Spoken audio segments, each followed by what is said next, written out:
So are we all returning our Vision Pros as the as the news stories seem to indicate is the big wave? This is what you decide to do to start the show.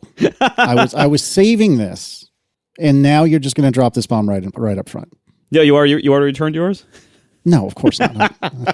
But I was trying very hard to make it sound believable. I'm a terrible liar, so I don't think I succeeded. But I was trying very hard. No, I didn't return mine. I mean, truth be told, now we are getting into a topic that I don't think you intended. But it is exceedingly overpriced. It is exceedingly heavy. I don't think my particular nose construction is terribly compatible with it, and I'm stubborn and obstinately refusing to use the probably more comfortable two-sided strap. I'm still on the crank strap. I feel like my particular nose construction is that all of the weight really wants to rest on my nose, and part of the problem is, and I've heard other people not complain as much about the nose thing, but complain about the fact that the Vision Pro really wants to sit lower on your face than I think I would choose to naturally put it. And so if I put it where I think is most comfortable and not on, like, I don't know, my nose ridge or whatever, I'm sure there's an anatomical term for it. But if I sit it where I want to sit it, then it's like, please move the headset down. It's too high, or I forgot the messages. But if you have a Vision Pro, you've seen it. And if you've seen any of the videos, you've probably seen it. That's the Vision Pro equivalent of your hand is covering up the face ID camera on your iPad Pro. Yep. Exactly it. I could not think of a better analogy. And so I have to have it ride a little bit lower than I want. And so for me, all of the weight tends to sit on my nose unless I really crank the crank strap really tight, in which case then I can transition some of that weight onto my forehead or sometimes my cheekbones, and that's better. But yeah, I was in a room at the library again today, and yeah, after like an hour and a half, 2 hours, it was hurting my schnoz a little bit. And comically, Erin hadn't had a chance to try it until this past weekend. We've just been so very busy, and for her, all of the weight was on her cheekbones, and immediately I knew I should have put the dual strap or whatever it's called on there for her. But we just wanted to go plow ahead with what I was trying to show her, and it was so uncomfortable for her that she ended up like having her pointers as like load-bearing fingers under the Vision Pro just to keep it from like slamming into her cheekbones. And I mean, I don't think Erin has exceedingly prominent cheekbones. I think they're regular-ish cheekbones. Well, this is part of what the different. Like, did you see people linked around that there was a thread on Reddit where the people were compiling basically what the light seal sizes mean? Oh, I did not see this. So there's the 2 digits and then the N of the W at the end. They've figured out, like, through various sleuthing and trial and error and stuff, that it basically encodes, like, each digit is separate. It's not like 23 millimeter versus 33 millimeter. Like it's the 2 and the 1 or whatever. Like, those are 2 different indicators. They can both change up or down. And one of the factors, I forget the specifics, but one of the factors is like whether it like sits high or low on your cheekbones or something like that. And so chances are this is just, for Erin to comfortably wear it, she would most likely need a different light seal. Which I would totally buy. That being said, the scan that she did said the same as me. That doesn't mean that that's, the right answer. It's just the automated scan says she and I have the same one. But it very well could be that if we had all of them arrayed out in front of us, I mean, hell, maybe even not mine would be different. But I concur that it's very likely that maybe a different light seal would work better for her. But certainly if she were to buy her own based only on the experience she had by scanning her face, she would end up with the same one I've got. I think one of the things that's hurting the Vision Pro, initial sales and reactions, is they've made this system so complicated of how to fit it, and it seems like whatever the app is saying should fit you maybe is not always accurate, or maybe they just are not good at presenting alternatives to people, or whatever it is. It's a highly fit dependent device. And I was thinking, like, why do we not hear about this so much with the Quest headsets? I mean, obviously part of it is I think we are applying stricter standards to Apple because everyone does, and their stuff always gets more scrutiny. But I think part of it might also just be like there's such a weight difference. Like, Apple chose to make a very high-end headset. It's a very heavy headset compared to its competitors, and maybe therefore it is more sensitive to like different fit adjustments. And I was thinking, like, is it a mistake to have made the Vision Pro in such a way that the light seal or whatever the fit mechanics of it are not adjustable on the device? Now, obviously, that would introduce more mechanical complexity, probably a little bit more weight as a result of that. But like, would it have been a better choice? I know Apple would never do this, but would it have been a better choice to have like some adjustment knobs or whatever, like on the actual light seal to have it be somewhat adjustable? I don't know, but it seems like there's a lot of areas where Apple's approach to this is you find your perfect fit, or more often, we automatically find it for you. Here it is, period. And like, if your perfect fit is a little bit different, they're just like, no, this is your perfect fit, period. Like, and there's just no, there's no alternative, right? I wonder if that's something that they'll tweak over time. It's a third-party opportunity, though. It's kind of like how third parties sell tips for the AirPods Pro, right? Like you can buy foamy tips or plasticky tips or tips where you may take a mold of your ear. Because as far as I know, there is no weird DRM or parts pairing with the light shield. It's just fabric and plastic and a couple of little magnets. I would imagine that if this product ever becomes popular enough that it can sustain a third-party ecosystem for light shields, like if they start selling to lots of people, there'll be third-party things that you can snap in there that are very differently shaped, maybe are adjustable, like I think the rigidity of the main screen part is tough to change at this point in the technology curve, because there's a lot of stuff going on in there that really kind of has to be carefully aligned. But the replaceable light shield is actually a good design for, if not Apple doing this, for third parties to say, yeah, we'll sell you a thing for less than $200 that goes between you and the main unit, and maybe you can find one of these that fits you better. I mean, certainly, like, the Quest line does have many third-party, like, head gaskets or whatever they're called. Head gaskets, yeah. That's it's in your car engine, and it's on your VR headset, too. Yeah, much easier to replace the VR headset ones, though. Very true. But I don't know. It's I do think that, I don't know how I got on this tangent, which I believe I did to myself, but I do really like this device. I wish it was cheaper. I wish it was lighter. But it is really cool. And since I do feel like it is a compulsory purchase for my job, both in terms of ATP and call sheet, I feel like I kind of had to spend the money. And I will whine about the money I've spent until the end of time because, hi, have we met? Hi, this is Casey. And I will edit out half of it until the end of time. Fair. But I do really love the device. And it is incredible for media consumption. I think you and I will never see eye to eye as to whether or not it's good as a secondary monitor for your or replacement monitor for your Mac, and we're going to talk about that more later. But it is extremely, extremely cool. And no, I don't plan. I mean, my time has run out at this point, or I think is running out or has run out. But I don't plan to return it, and I do really like it. It is not a perfect product by any stretch. And I don't know if I'd go so far as to say I love it quite yet, but I do really, really like it. And I'm enjoying having it at hand and using it. See, I think it's cool, but I'm ending up using it more like a dev kit than like a product that's going to really have a huge place in my life so far. Because, I mean, first of all, look, Apple reaped what it sowed. There are no apps. There's no games. There's very little content. Apple did this 100% to themselves. The developers are just largely not there. So there's not much for me to do with it besides watch movies. And the reality is I don't watch that many movies. And when I do watch movies, I'm rarely watching them alone. Yeah. I'm not sure I'm going to have a lot of use for it. That's not to say that no one else has use for this product. Just me, like, I don't have a ton of use for it.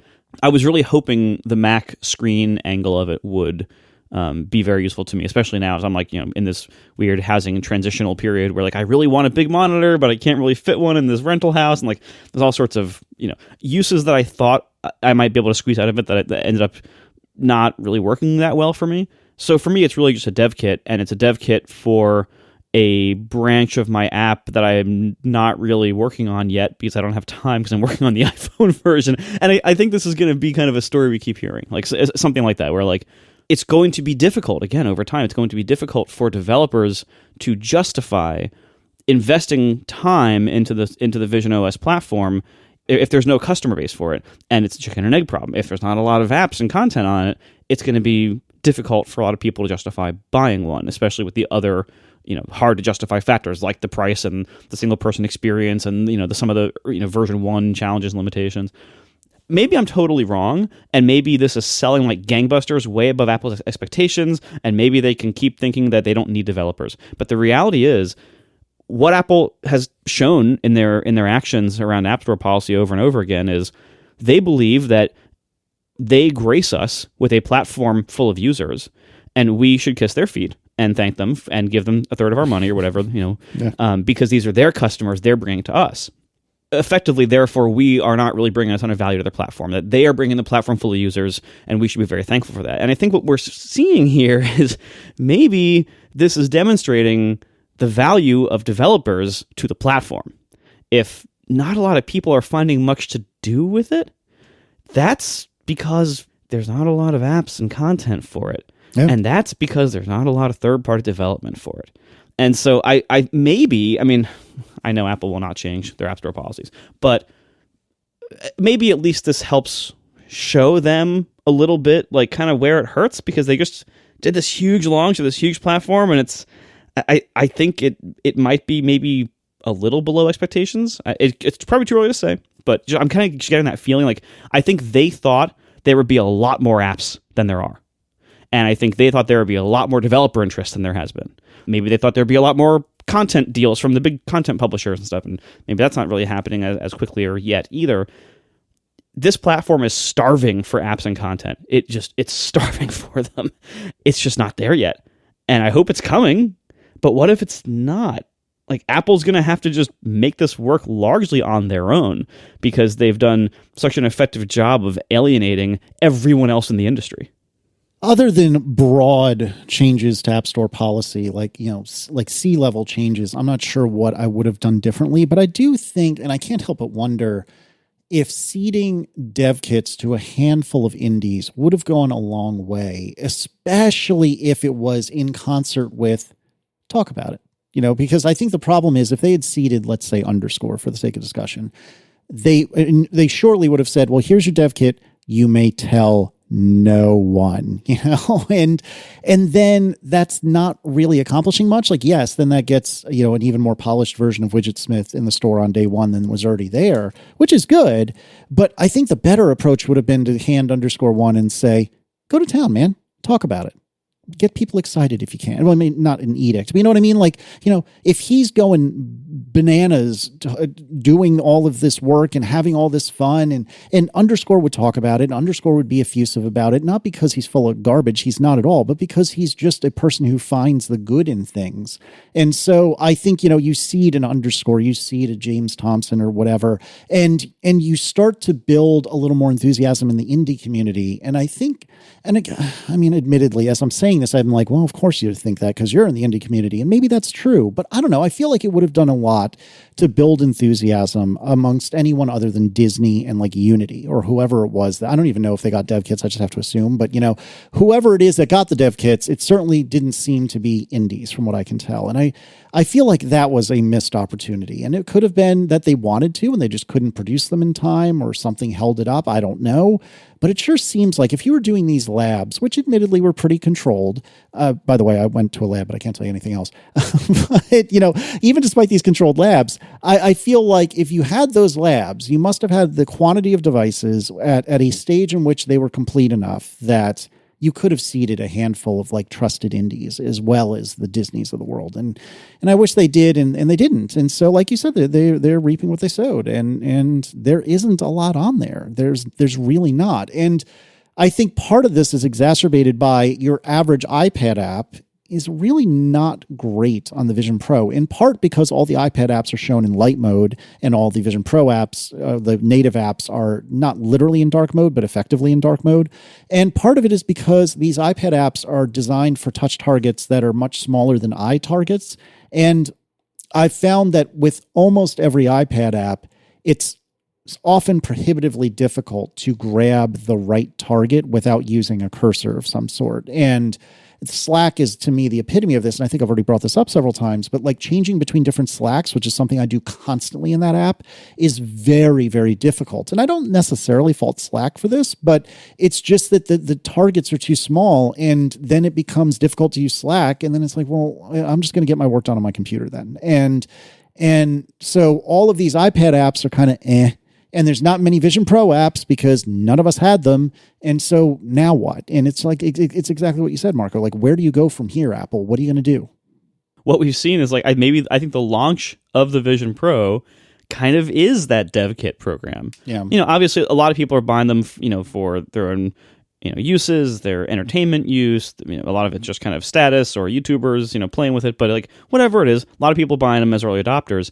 But I also think a lot of the early purchases are companies and developers who are wanting to start experimenting with it or get on board with it or try to, look at porting their apps or whatever. And this is I think this is their dev kit program largely. And it just so happens that you'll also see them like, people watching movies in first class on airplanes as well. The way it is now with there being almost no software and almost no content, it's not like a failure per se. It just really hurts the argument to buy it. And it really hurts the experience of owning it when, I think people are predisposed to assume any new tech product is a fad that will fail and then laugh at it. That's a very common, thing in media and tech commentary culture. And I think if everyone who buys the Vision Pro at first ends up not using it very much a few weeks later because they kind of ran out of stuff to do on it, that's not great for the reputation of that product and its launch. None of this should come as a surprise to Apple. Like, they saw coming up to the launch, like they knew how many apps there weren't. They knew which apps were being built native and which ones weren't. They knew, Netflix didn't have their native app submitted to them or whatever. Like, all the things that are missing, like they knew that going into it. So it isn't like this is a surprise to Apple.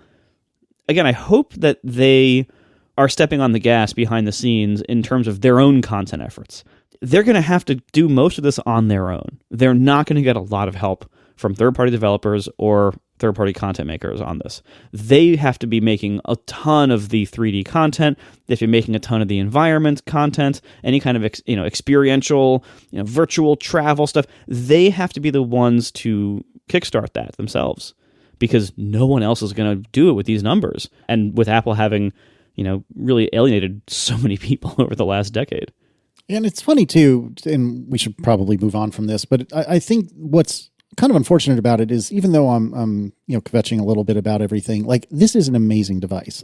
Leaving aside the physical comfort, which is a big deal, leaving aside the cost, which is a big deal, like if you can get past that or just forget it for a minute, this is a truly incredible device. And the 3D stuff, like consuming a 3D movie in it is very cool, but the immersive content, of which there is very little, but we're hearing more and more rumblings that there's more coming. In fact, statements even that there's more coming. The immersive content it's what is the Tim phrase? It's blow away. It really just knocks your socks off. Was that a forestallism? I think it was a forestallism. Maybe it was. I think you might be right, actually, now that you say that. I think you're right. It has caught on since then. It has spread. I think you might be right. But anyways, the immersive stuff is it's unlike anything I've ever experienced. It's tremendous. And for me, and I'm not saying it's true for you, Marco, or anyone else, but for me, I really like the Mac virtual display thing and universal control. It works pretty darn well. It's not perfect, but it works pretty darn well. And so, briefly using this on a train a few weeks ago was amazing. And so this is a truly incredible, incredible device. And even though, we've kind of accidentally enumerated some of the crappy parts of it, it is incredible. And whether or not it's the future, it is a future that I am on board with and is super neat. And I don't want to lose sight of that because I think we're coming across as two grumpy old men, which is accurate. But there's a good side to this as well that we're not we're not shining enough light on. Like, it is incredible. And if you are lucky enough to be able to have one, it is very, very cool. And I really think that there's a lot of potential here. It's just a question of whether or not we'll realize it. And I think it's going to have a slower start than anyone thought. Like, yeah. Because we were just saying a few weeks ago, like, this is going to be, they're going to sell as many as they can make. It's going to be back ordered for the whole year. It's going to be back ordered. Like, it's going to be supply constrained or whatever. I just looked and I can pick one of these up tomorrow, or I can have it shipped to me next week. Mm-hmm. That's not good for the sales figures, I think. Speaking of things with a lot of potential that may or may not have been realized, two different things. First of all, the 2015 movie Steve Jobs, and second of all, our new member special about that movie. So we recorded this month's members only special about Steve Jobs, the 2015 movie with Michael Fassbender and Kate Winslet and a bunch of other people. This is a movie about Steve Jobs, 4 years after he passed away, and so like I said, we did a member special on it. If you are not a member, John, what do you need to do in order to become a member? You're waking me up from my slumber to pitch the membership program? Yeah, man. Hey, you could have bought a Vision Pro. You could have been a part of this. You opted out of the conversation, sir. Well, you just got through telling me why I shouldn't get one. No, I was trying to bring it back around. That was the whole point. But if you want to get one, it's really easy. It sounds like there's no apps for it. Unless I want to watch Major League Soccer games that have already taken place, because Apple just announced they're providing that content. Anyway. See, I put you to sleep before I talked about the good parts, apparently, because there are good parts for sure. atp.fm/join if you would like to become a member. Not all of our member specials are about movies, but some of them are, and this one is. Great sales pitch. Pretty good summary. Accurate. It is accurate. It is accurate. No, it was a lot of fun watching this and talking about it. And I don't want to give anything away, but yeah, remember that if you go to atp.fm/join, you can join on a monthly or yearly basis. You can also go to atp.fm. Did I say com a minute ago? Whoops. Anyway, atp.fm/gift, if I'm not mistaken, to gift yourself or someone else a membership. Hint, hint, hint. But yeah, we had a lot of fun recording this one. And if you become a member for any amount of time, you can go back in the history books and listen to any of our member specials. And you can do that as long as you are a member. So you can check that out. We've done one a month for almost a year now, I think, or something like that. I don't have a count in front of me, but we have a fair bit of member specials in the can at this point. So check it out. HP Movie Club, Steve Jobs. And we'll put links in the show notes to the relevant information, atp.fm/join. Let's start some follow-up at 30 minutes into recording. Chase writes, regarding the blur in the Vision Pro when you turn your head, I'm pretty sure that this is just typical sample and hold display blur. This also affects televisions and where the idea of motion resolution comes from. Impulse displays like CRTs and plasma have much higher motion resolution. To combat this, LCDs can use backlight strobing and OLEDs can use black frame insertion. And Blur Busters, which apparently is a website I learned today, has a really good resource where you can read about blur of all kinds. A lot of headsets like the Quest 3 use very low persistence to get much better motion resolution. The downside is in brightness. The upside of the micro LED displays and pancake lenses is that it allows the displays to be very close to the eyes, and having the weight closer to the head is better for comfort.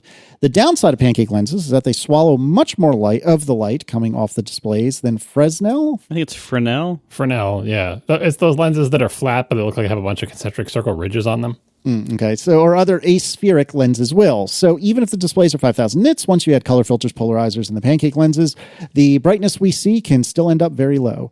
The other consumer headset using pancake lenses and micro OLED displays is the Big Screen Beyond 3, which I had never heard of, and it is very dim, especially if you turn down the brightness to get acceptable persistence. Chase continues, I believe Apple is pushing persistence further than they should in order to get more brightness back because they want to push HDR as a thing on the Vision Pro.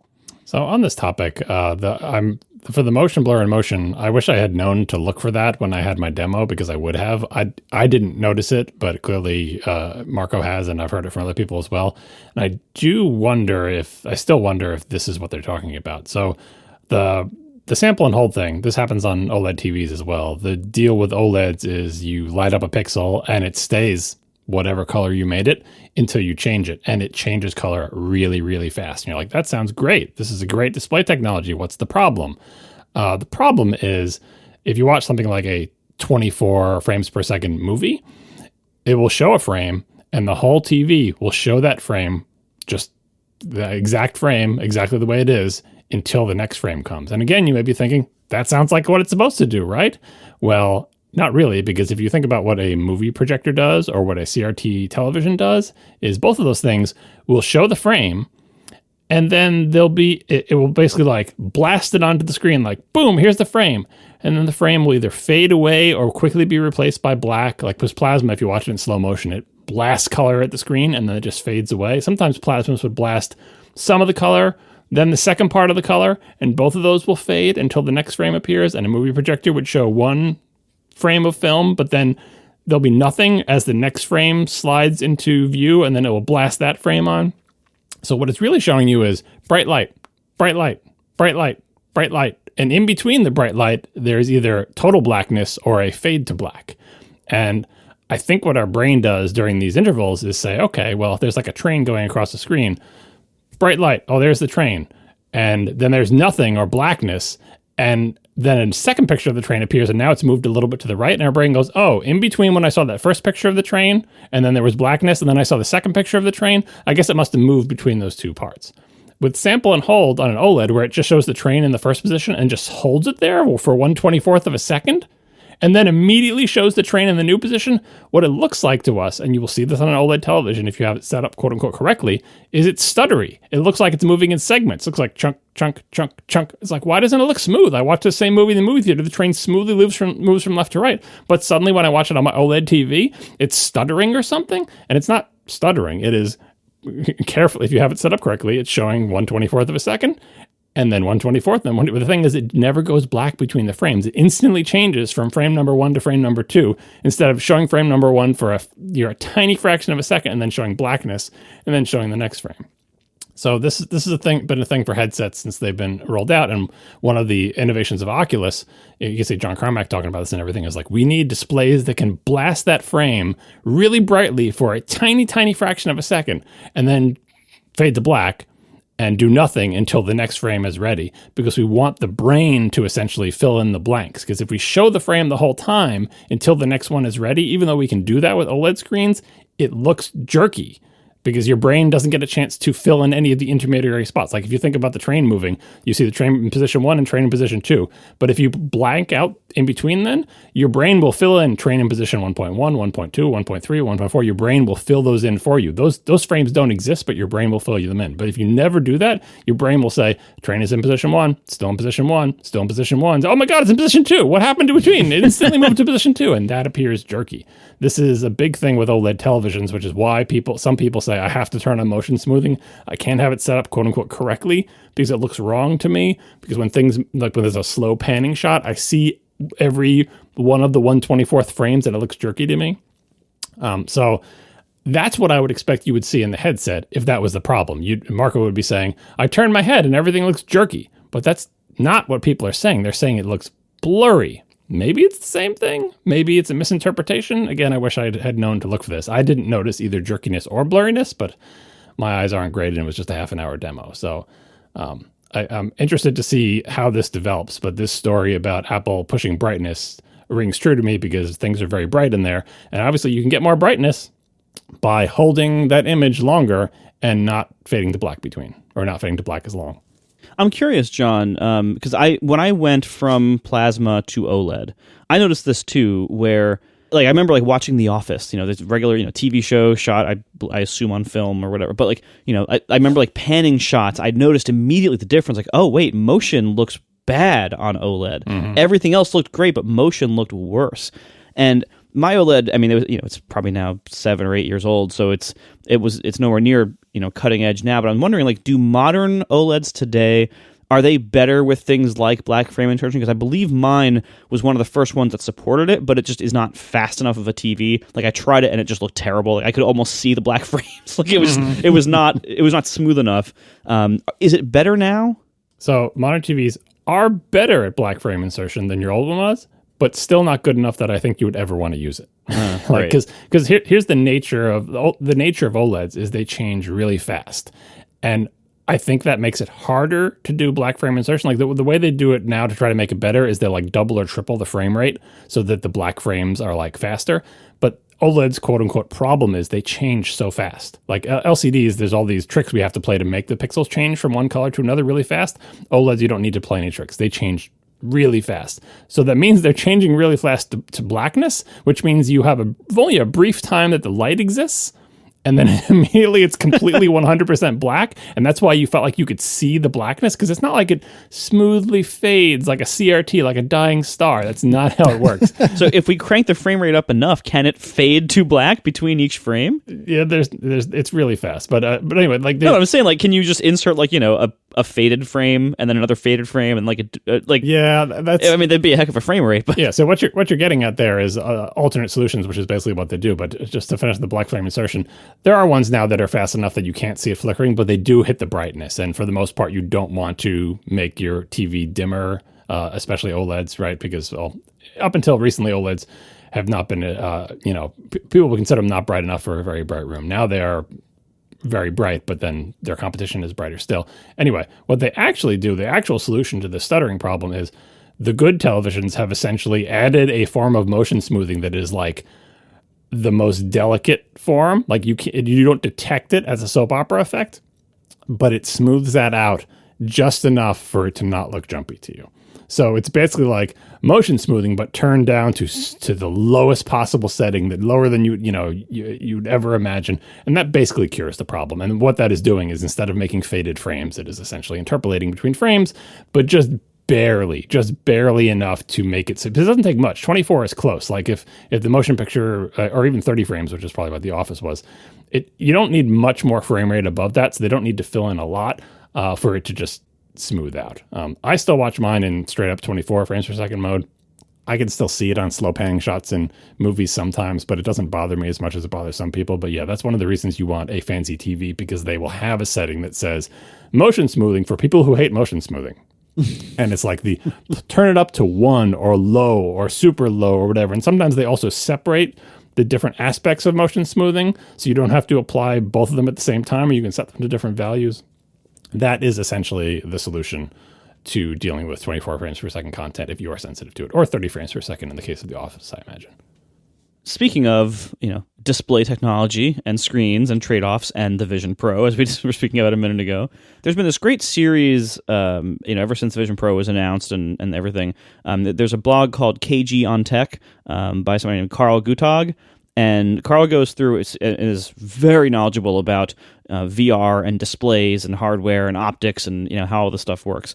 This kind of helps show the various trade-offs involved in the Vision Pro's screens and optics, and what it does, why it is limited in certain ways, what the other headsets like the Quest and other things, like what they do sometimes the same way, or certain choices they make differently, and why they choose differently, and what the trade-offs are there. It's very, very interesting. So Carl had this article the other day about some of the trade-offs about the resolution inside the Vision Pro. There was a shot in the iFixit teardown video, the second iFixit teardown, where they actually show the raw image on the actual little tiny screen panel, and the image looks like it's being viewed through a fisheye lens. It's like it's curved, it's warped, with a whole bunch of resolution spent on the middle of it, and towards the edges it warps out. The screens have to kind of warp the image to make up for what the lenses in front of them are going to do as they project the image around so it looks like a giant field of view around your eye, to give you that whole immersive effect. Since the image on the screens has that fisheye warping effect, whatever is in the center of the screen has way more resolution than what is in the periphery of each eye.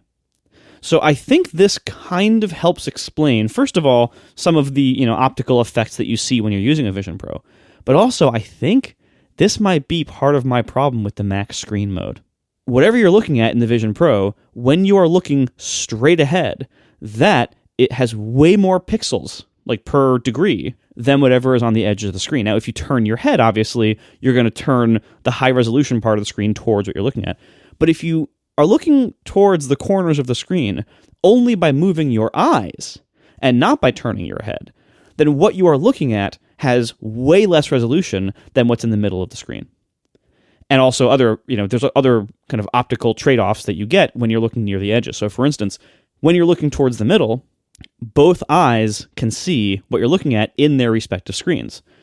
Their screens don't overlap perfectly. The left eye screen can see a little bit further on the left, and the right eye screen can see a little bit further on the right than their opposite screens can. If you're looking past like the overlap area, where like if you're looking far to the left, only your left eye might be seeing that in its screen, so then that's even less information it's getting. And it's in the lower res, warped edge of the screen optic trade-off, pipeline. So I think maybe my problem with the max screen mode is that you don't have to think about that kind of stuff when you're using a physical monitor. A physical monitor has the same resolution across the whole thing. And you can just move your eyes and not move your whole head, and you will see pretty much the full resolution. I mean, yeah, your eyes aren't super perfect in all ways either, but they're, I think they have fewer trade-offs than the Vision Pro screens do. That's what we said last week. I was saying about like when you move your eyes, your field of view moves with your eyes. So even though your eyes only see the things that are in focus that are directly in the center, you can move that center. But when you're in the headset and you move that center by moving your eyes, the screens don't care. They don't, it doesn't, imagine if that high res center of the screen followed your eyes as you move them around, like maybe the screens are motorized, they're saying in front of your pupils or something. That's what happens in reality. In reality, you move your eyes and your field of view is just as janky, even probably jankier than this screen, which is why foveated rendering works as well as it does. But you get to move it wherever you want. And so you can take the dead center, highest resolution part of your eyes and point it at the Apple menu. But if you keep your head dead straight and you point your eyes at the Apple menu inside the Vision Pro, that Apple menu is probably going to look pretty janky because it's on the corner of the screens, and the screens didn't move when your eyes did. I've been trying to figure out, ever since I got the Vision Pro, why is it that everyone else says the Mac screen is sharp and it's not that sharp for me? And I think this might be one of the reasons that, I think the people for whom it's working well for, maybe they are just moving their head more. Because they're multi-monitor people like Casey. Right. It's all coming together. Or maybe they are making the virtual window smaller in the Vision Pro field of view. Oh, that's not what I'm doing. But are you turning your head because you're used to having like your 3 5K monitors? You're constantly turning your head in real life, so you're used to it? I guess. I mean, I haven't really thought about it that much, but yeah, I mean, it stands to reason that's true. And I mean, I was using this earlier today, and I thought to myself, like, what is Marco talking about? Like, I really don't. Supposedly improved this in the 1.1 beta, like the Mac screen sharing is a little bit sharper for people. So when that update comes. And just to be clear, I'm not trying to imply that, Marco, you're full of it or lying or anything. It's just, it's so funny to me that this device is so personal and based in a way that I don't think that any of us have ever really dealt with. It's based on your own like body's abilities and physiology. Is that the word I'm looking for? You know what I mean? Yeah. And habits like turning your head or not. Right. And so I think I made a big stink about this last episode, and I'll just briefly say again, like, I'm not trying to imply, Marco, that you're wrong or you're lying or anything like that. It's just so weird to me that your experience does not match mine on what is effectively identical hardware. And it's just a funny quirk of this, brave new world we're entering into. It turns out our eyes and brains are not identical hardware. Yeah, maybe that's the problem. This can all be solved by screens that are 4 times as big with 8 times the resolution. Yeah, no problem. I'm sure we'll be right there. Hey, we got Retina Mac monitors eventually. It's just got to be patient.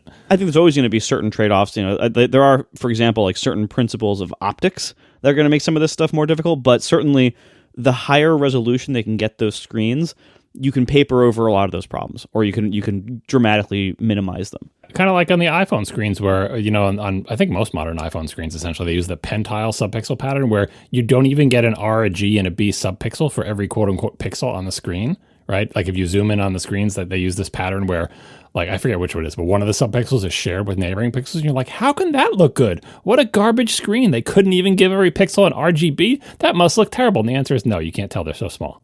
Like, nobody notices, nobody cares, right? Because they're so small. Yeah, please, designers out there, cover your ears for just this moment.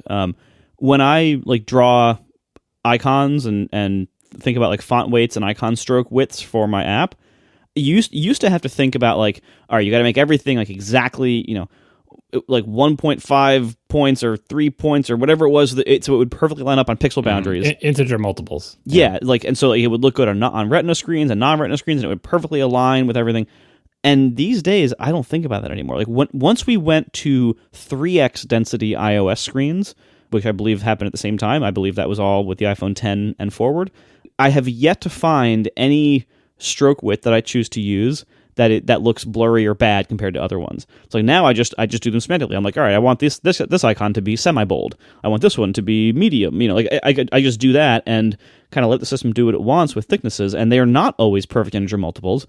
And it turns out it's totally fine because we have such incredibly high density on those screens now. So I think with Vision Pro, I think you're right. Once way down the road, I don't think this is coming soon, but way down the road, maybe 10 years from now, when they can double the resolution of the screens or more, I think a lot of these problems will get a lot less noticeable. But until then, this is going to be trade-offs that we live with, and that's just the reality of the technology we have so far. Tony DiTaranto writes, adding to the categories of ATP listeners with jobs in every profession, I am a professional choral conductor and longtime listener to the show. This is my favorite corner. It really is. I had a funny thought while listening to John describe window management in Vision OS in episode 574, specifically about how our eyes normally function as input devices and not output devices. In the course of my work and in my professional training at music school, I've learned an important thing that most people who aren't conductors don't think about. When giving cues and conveying information, it's important what you do with your arms and hands, but it's arguably more important what you do with your eyes. Eye contact and directing your gaze is an even stronger form of communication and control than arm and hand gestures. From when I first started conducting technique in college, conducting technique in college, I had to train my gaze as much, if not more, than my gesture to achieve the desired result from the group. I just wanted to provide this as an example of how, although I'm no Superman, I feel like I use my eyes as an output device for my work. Oh, those conductors, they just see all the people in the chorus or the orchestra as tiny instruments to be controlled by their eyes. Mm-hmm, mm-hmm. Well, there was a line for the movie, wasn't it? They play the music, I play the orchestra or something like that. Mm-hmm. No spoilers for Steve Jobs. Come on. ATP.fm/join. David Schaub writes, what frustrated me is that this is with regard to Fitz Law. I'm sorry. Whoever put this in, not enough context, John. Mm-hmm. Well, you got to read ahead it sometimes. Anyway, David Schaub writes with regard to Fitz Law, what frustrated me is that dropping files on the macOS dock breaks Fitz's law. If you drag a file to the dock, you can drag it past the icons, which, according to David Schaub, is ridiculous. It is ridiculous. So, it's a long-standing thing. It's kind of like when you put a folder alias in the dock, you can't drag things into it. It's one of those things that could be fixed in numerous ways. For example, you could just disallow dragging folder aliases into the dock if you're not going to support it. But hasn't been because apparently nobody cares. But yeah, dragging things to the dock, we get away with it because in the grand scheme of things, the dock is pretty big on most people's monitor. I bet most people don't have their dock smaller than the menu bar. But yeah, try it. Take something, if you have a folder in the dock, take a file and try to drag it into the folder and go past the folder. Go all the way to the screen edge and you'll notice the folder's like, nope, nothing's on top of me anymore. It's crappy. I might have even filed a feedback on it years ago. Maybe I'll file one again. I'm sure other people have, but yeah, I don't think Apple cares. But it's sad. They should. Apple, this is wildly unrelated, Apple extends their modem licensing deal with Qualcomm through March of 2027. So to recap, Apple bought, Intel's modem business a few years back. Mm-hmm. Intel's cell modem business, yeah. Right. And they said without saying, we're going to make our own modem so we don't have to continue to pay Qualcomm. And then they realized, this is harder than we thought, and they continued to pay Qualcomm, and now they've apparently realized, no, it's still harder than we thought, and so they are extending their deal even further. Reading from Mac Rumors, Apple has extended its modem chip licensing agreement with Qualcomm through March 2027. Qualcomm said today, during its first earnings call of 2024, Apple's existing agreement has now been extended for 2 years, so we can expect to see Qualcomm modems in the next several iPhone generations. Yeah, not great for Apple. I still think they really should make that modem and maybe think about integrating it into the SoC or near the SoC. But first, they got to make one that works. Good luck. And keep in mind also, just because they have a license deal with Qualcomm through 2027 doesn't necessarily mean that Apple is not going to ship its own modems before then.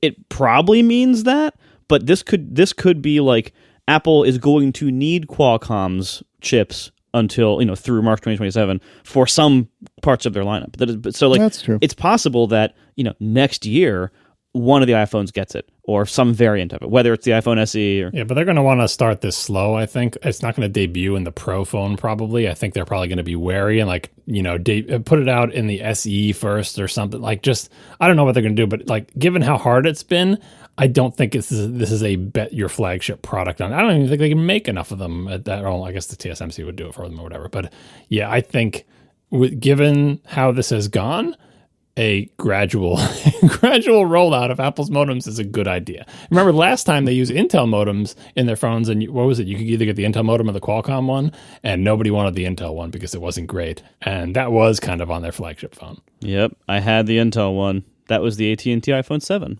Yeah. So it's not a good one. Tough. It's tough. So I hope Apple does take this slow. Keep extending that deal. Lock in whatever deal you have to get with Qualcomm. I know these two companies hate each other, but you kind of need cell modems for cell phones. Indeed. Going back many episodes now, probably 5 or 10 episodes, we were talking a lot about patents, and an anonymous person wrote in to say Apple employees are heavily incentivized to file patents. It's one of the few ways to make additional income at Apple outside of your normal job responsibilities. Apple has an entire department and online portal to streamline the process. I can't find the exact numbers right now, but I believe employees receive at least $1,000 if a patent is accepted and approved. The caveat, of course, is that Apple owns all of the intellectual rights to the invention. I don't mean to sneeze at $1,000. $1,000 is a lot of money, but like that seems chintzy, right? Yeah. For Apple, for it's like that does seem like a little. It seems lower than I would have guessed. Well, that's Apple's MO. The whole rep is that they don't pay as much as their competitors because everyone should just be happy to be working there because it's Apple. But yeah, $1,000 is like, why bother? Give me one share of stock. We are sponsored this episode by Celtreos. This is a shmup, a shoot-'em-up game. They've actually sponsored us a while ago, and they're back with even more updates. So here's the idea. It's a shoot-'em-up. So tiny ship, big weapons, waves of foes and power-ups and obstacles, and all of this is brought to you with no ads, no in-app purchases, no subscription, and nothing is locked. You can play Celtreos over and over again as long as you want, with lots of customization options to keep it fresh, and Celtreos is available exclusively for Apple platforms, Mac, iPhone, iPad, and Apple TV. So Celtreos has 13 different stages. You can start from whichever one you want. You can also, of course, resume play later if you quit the app. You have a million different possibilities when you're configuring your ship. Dozens of abilities, and then, of course, randomizing options, full screen options, a huge amount of ways to play, both, kind of mechanically, and then also just how your ship is configured. It's great. Celtreos also has a huge high-quality soundtrack with over 45 minutes of music. And Celtreos keeps expanding. There have been over 75 free updates to it so far, and the entire thing was made by an independent developer. So, of course, this is right in my heart, So, Celtreos supports 1 or 2 players at a time. On the Mac, you can do various input methods. With iOS, the second player needs a game controller, but hey, it works. So, it's just a great shoot-'em-up or shmup kind of game. I love this genre of games. It's so fun. It's like the old arcade games taken to the extreme with all the modern capabilities. It's wonderful. So get Celtreos if you love traditional shmups, or you just want a quality game that's fun to play again and again with none of those usual annoyances of other modern games. Mac-only Celtreos is available on Steam with a free demo, or head over to the Apple App Store to get Celtreos for iOS and tvOS. Thank you so much to Celtreos for sponsoring our show once again. Harvey Simon writes, in regards to the magnetically attached Apple Watch bands that are rumors, magnets screw with compasses. Apple Watches have compasses. Ergo, Apple is unlikely to add magnetic attachments for Apple Watch bands. So, I'm not an expert in magnets, but that makes sense to me. So if you're waiting for extremely powerful magnets to be connecting your Apple Watch band, maybe that won't work well with the compass feature of the watch. Time will tell. I think working around magnetic strength limitations is not that hard because, again, I'm not a scientist, but I'm pretty sure magnetic strength falls off dramatically with distance. It does. And if you have fixed magnets inside the Apple Watch that are always in the same position, I would expect it would not be super hard to just calibrate that out from the sensor. Third-party watch bands might throw a monkey wrench into that. Well, it depends where are the magnets. Are the magnets in the body or are they in the band? I would imagine they have to be in both places, kind of like the MagSafe cases, the ones that work well, the cases also have magnets in them, and third-party ones tend to be stronger than Apple's in my experience. Maybe. But I think if they're in the watch body, which actually, does the charging disc on the bottom, are there any magnets on the watch side of that? There probably are, I would imagine. Right? There's electricity, so there's also magnetism. It's complicated. Yeah. Yeah. Anyway, well so done. I think they could design around this. I don't think it would be that big of a deal. Well, we'll see. This is still just a rumor. I haven't seen anything concrete on the watch strap thing since we talked about it, except for vague notions of watch strap, magnets. Okay, well, so give me a drawing, give me something. We don't have anything yet. Fair enough. All right. And then finally, for follow-up this week, more on the line or letter of credit from Brian Coffey. As someone who also works in commercial banking, specifically problem commercial loans, I need to clarify the comments on the requirements to get a letter of credit. Drawing a letter of credit. Yes, Apple could draw on the letter of credit, but in the agreement, they must have a good and valid reason. The typical use for a letter of credit is for international shipping, where you ship the goods before getting paid.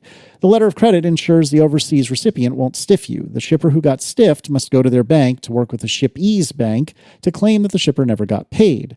And with regard to getting a letter of credit is a credit product of the bank.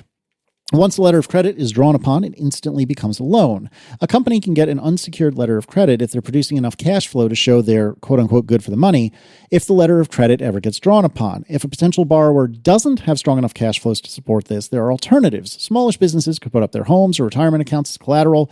You could also be 50% secured, or really any percent secured, depending on the strength of your cash flows. All this is to say, you don't absolutely have to put $1 million in cash in the bank, but you do have to show a bank that you could reasonably come up with $1 million if you had to, and prove it.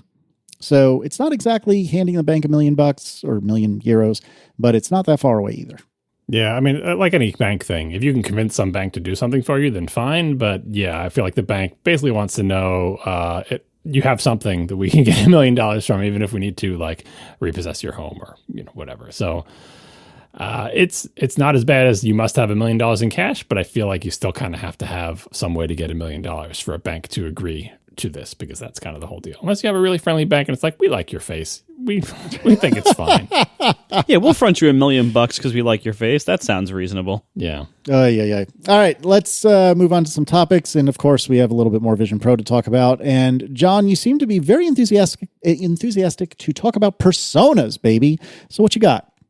This is kind of like when we talked about eyesight last week. The reason this feature exists is obvious, and I think is not really going to go away. So personas are the little fake computer people that you use to represent yourself when you're on a FaceTime call. And the reason for them is obvious.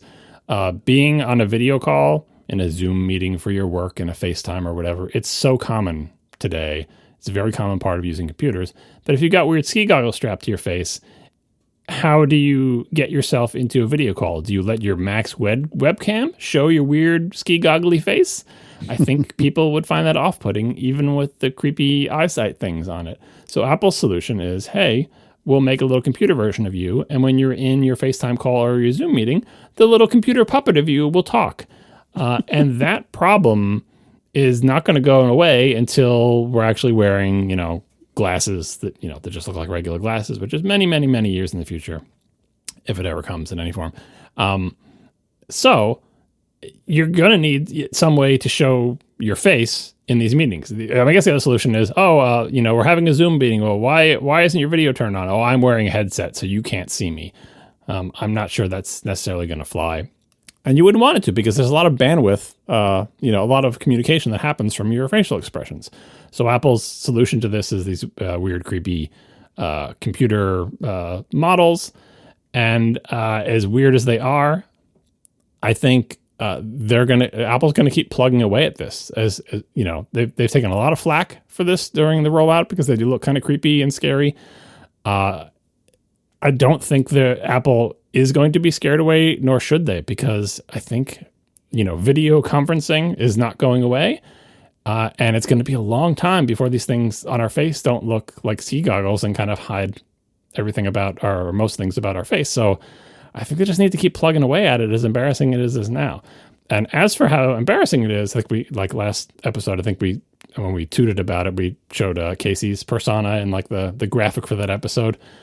They look silly, but only if you have a more appreciation for them if you have any experience with this type of thing before. And most of my experience with this type of thing comes from video games and similar tech, where they would, put your face in the game, make a skin for your player character or whatever. And the things that have been built into games have been so much worse than what Apple did. They really are one of the best instances I've ever seen of this particular technology. And we'll put a link in the show notes to someone demonstrating this. The thing I think that's most impressive about Apple stuff, well, two things. One, that they're able to make something that looks as good as it does. I know you're hearing that and you're like, what do you mean? They look terrible, look like a death mask.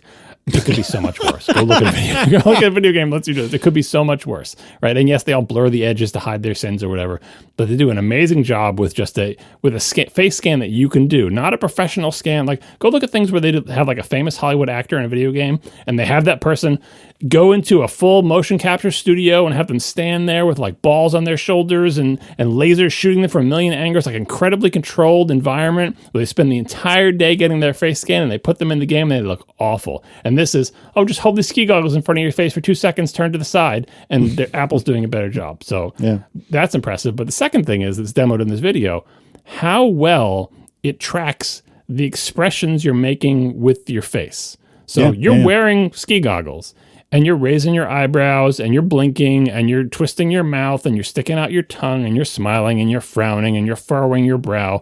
And somehow, Apple's able to detect all of those things. Some of those things are happening inside the headset. Some of those things are happening outside the headset.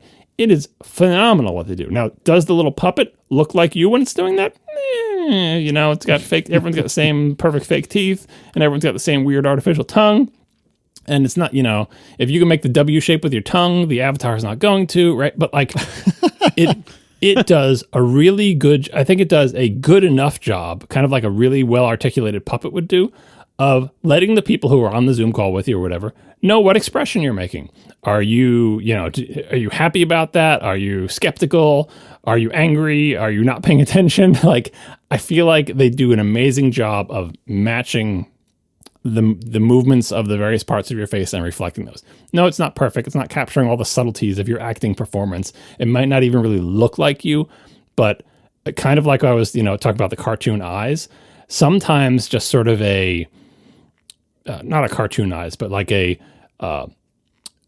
decomposed, less granular version of you captures a lot of it. It's the reason animation can look so good. Animation doesn't look photorealistic, but the right lines in the right places can be very expressive in animation, and I feel like that's what Apple's going for. This isn't exactly you, but if they catch enough, if they put the right lines in the right places, they can convey most of the information your face is expressing. And again, I'm really impressed that some of that expression is underneath the goggles, and some of it is outside, and they put it back together into a cohesive whole. So I don't relish seeing one of these personas talking to me, but I think this is just one of those hard problems that Apple and anybody who wants to do what Apple is doing has to be resigned to tackling over the next several decades, because it's not going to go away again until we just get plain old glasses. Until then, people are going to want to be in meetings, and people are going to want to see their faces, and they're going to want to be able to use their faces, again, talk about our choral conductor, as an output device, because that's part of the way we communicate with other people. We want to be able to scowl at someone meaningfully and have that have an effect on them in the meeting. Yeah, no, I want to build on what you were saying earlier. Like, as a technical achievement, it is stunning how good these are at expressing what your face is expressing. Because remember, you've got cameras on the inside that are figuring out when you're blinking because the persona reflects that figure out when you're raising your eyebrows because the persona reflects that. I don't recall if it reflects where your eyes are looking, but I think it does. Yeah, it does, pretty sure. And it's certainly, you can turn your face left and right and up and down. And then your smile, like that's happening outside the device. And granted, there are cameras, pretty much everywhere on this thing, but still there's, it's outside the device that you're smiling or sticking your tongue out, like you had said.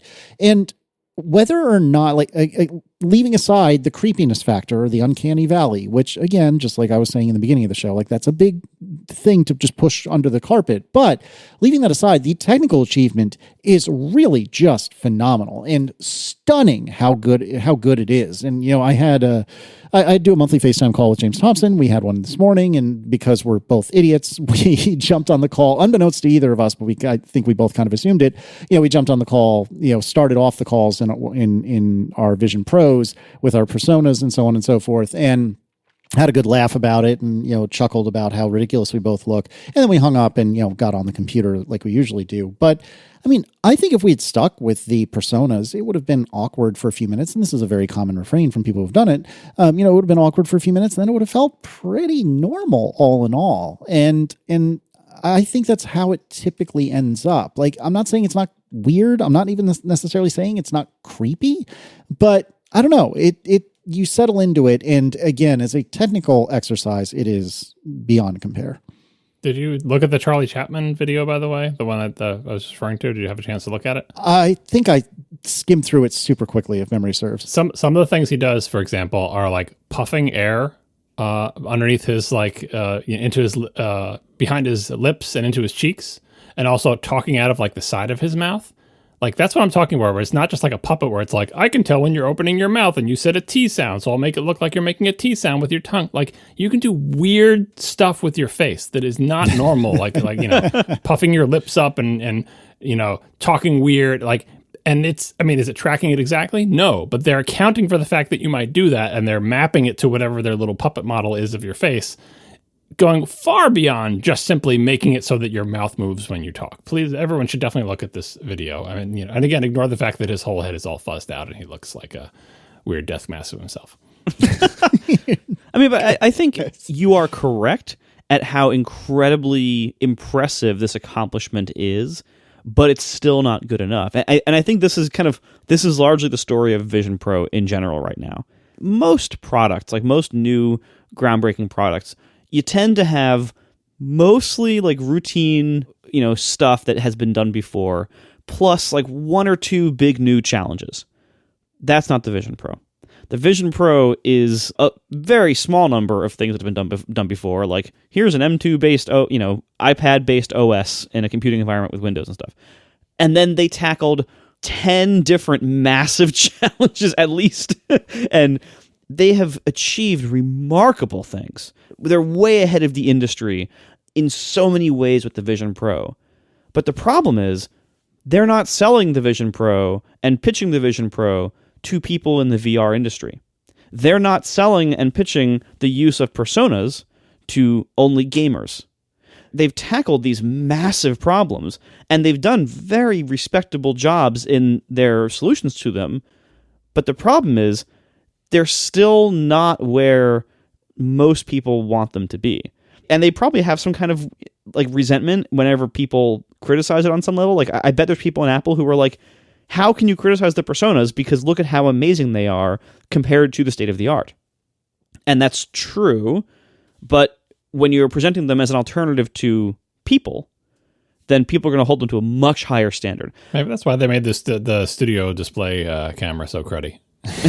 Yeah, the Vision Pro in many ways it's pitching itself as like an alternative to various aspects of reality that people are very good at noticing the differences between the real stuff and the fake stuff, and they have achieved remarkable stuff, and yet it is still not good enough for what most people expect as like the basics. Oh, you're going to show a virtual version of me? Okay, it needs to look like me. Like, it needs to be a stand-in replacement, and it's sort of, it's in the ballpark for a lot of people, but it's not, a stand-in replacement. And in many cases, it looks creepy and weird, and still even with 1.1, and so I think this is going to be, just part of the Vision Pro's uphill battle over the coming years. Is like, even though they have achieved remarkable things, they still need to push it even further than what they've already done to match what most people's expectations are, who are not VR industry pros.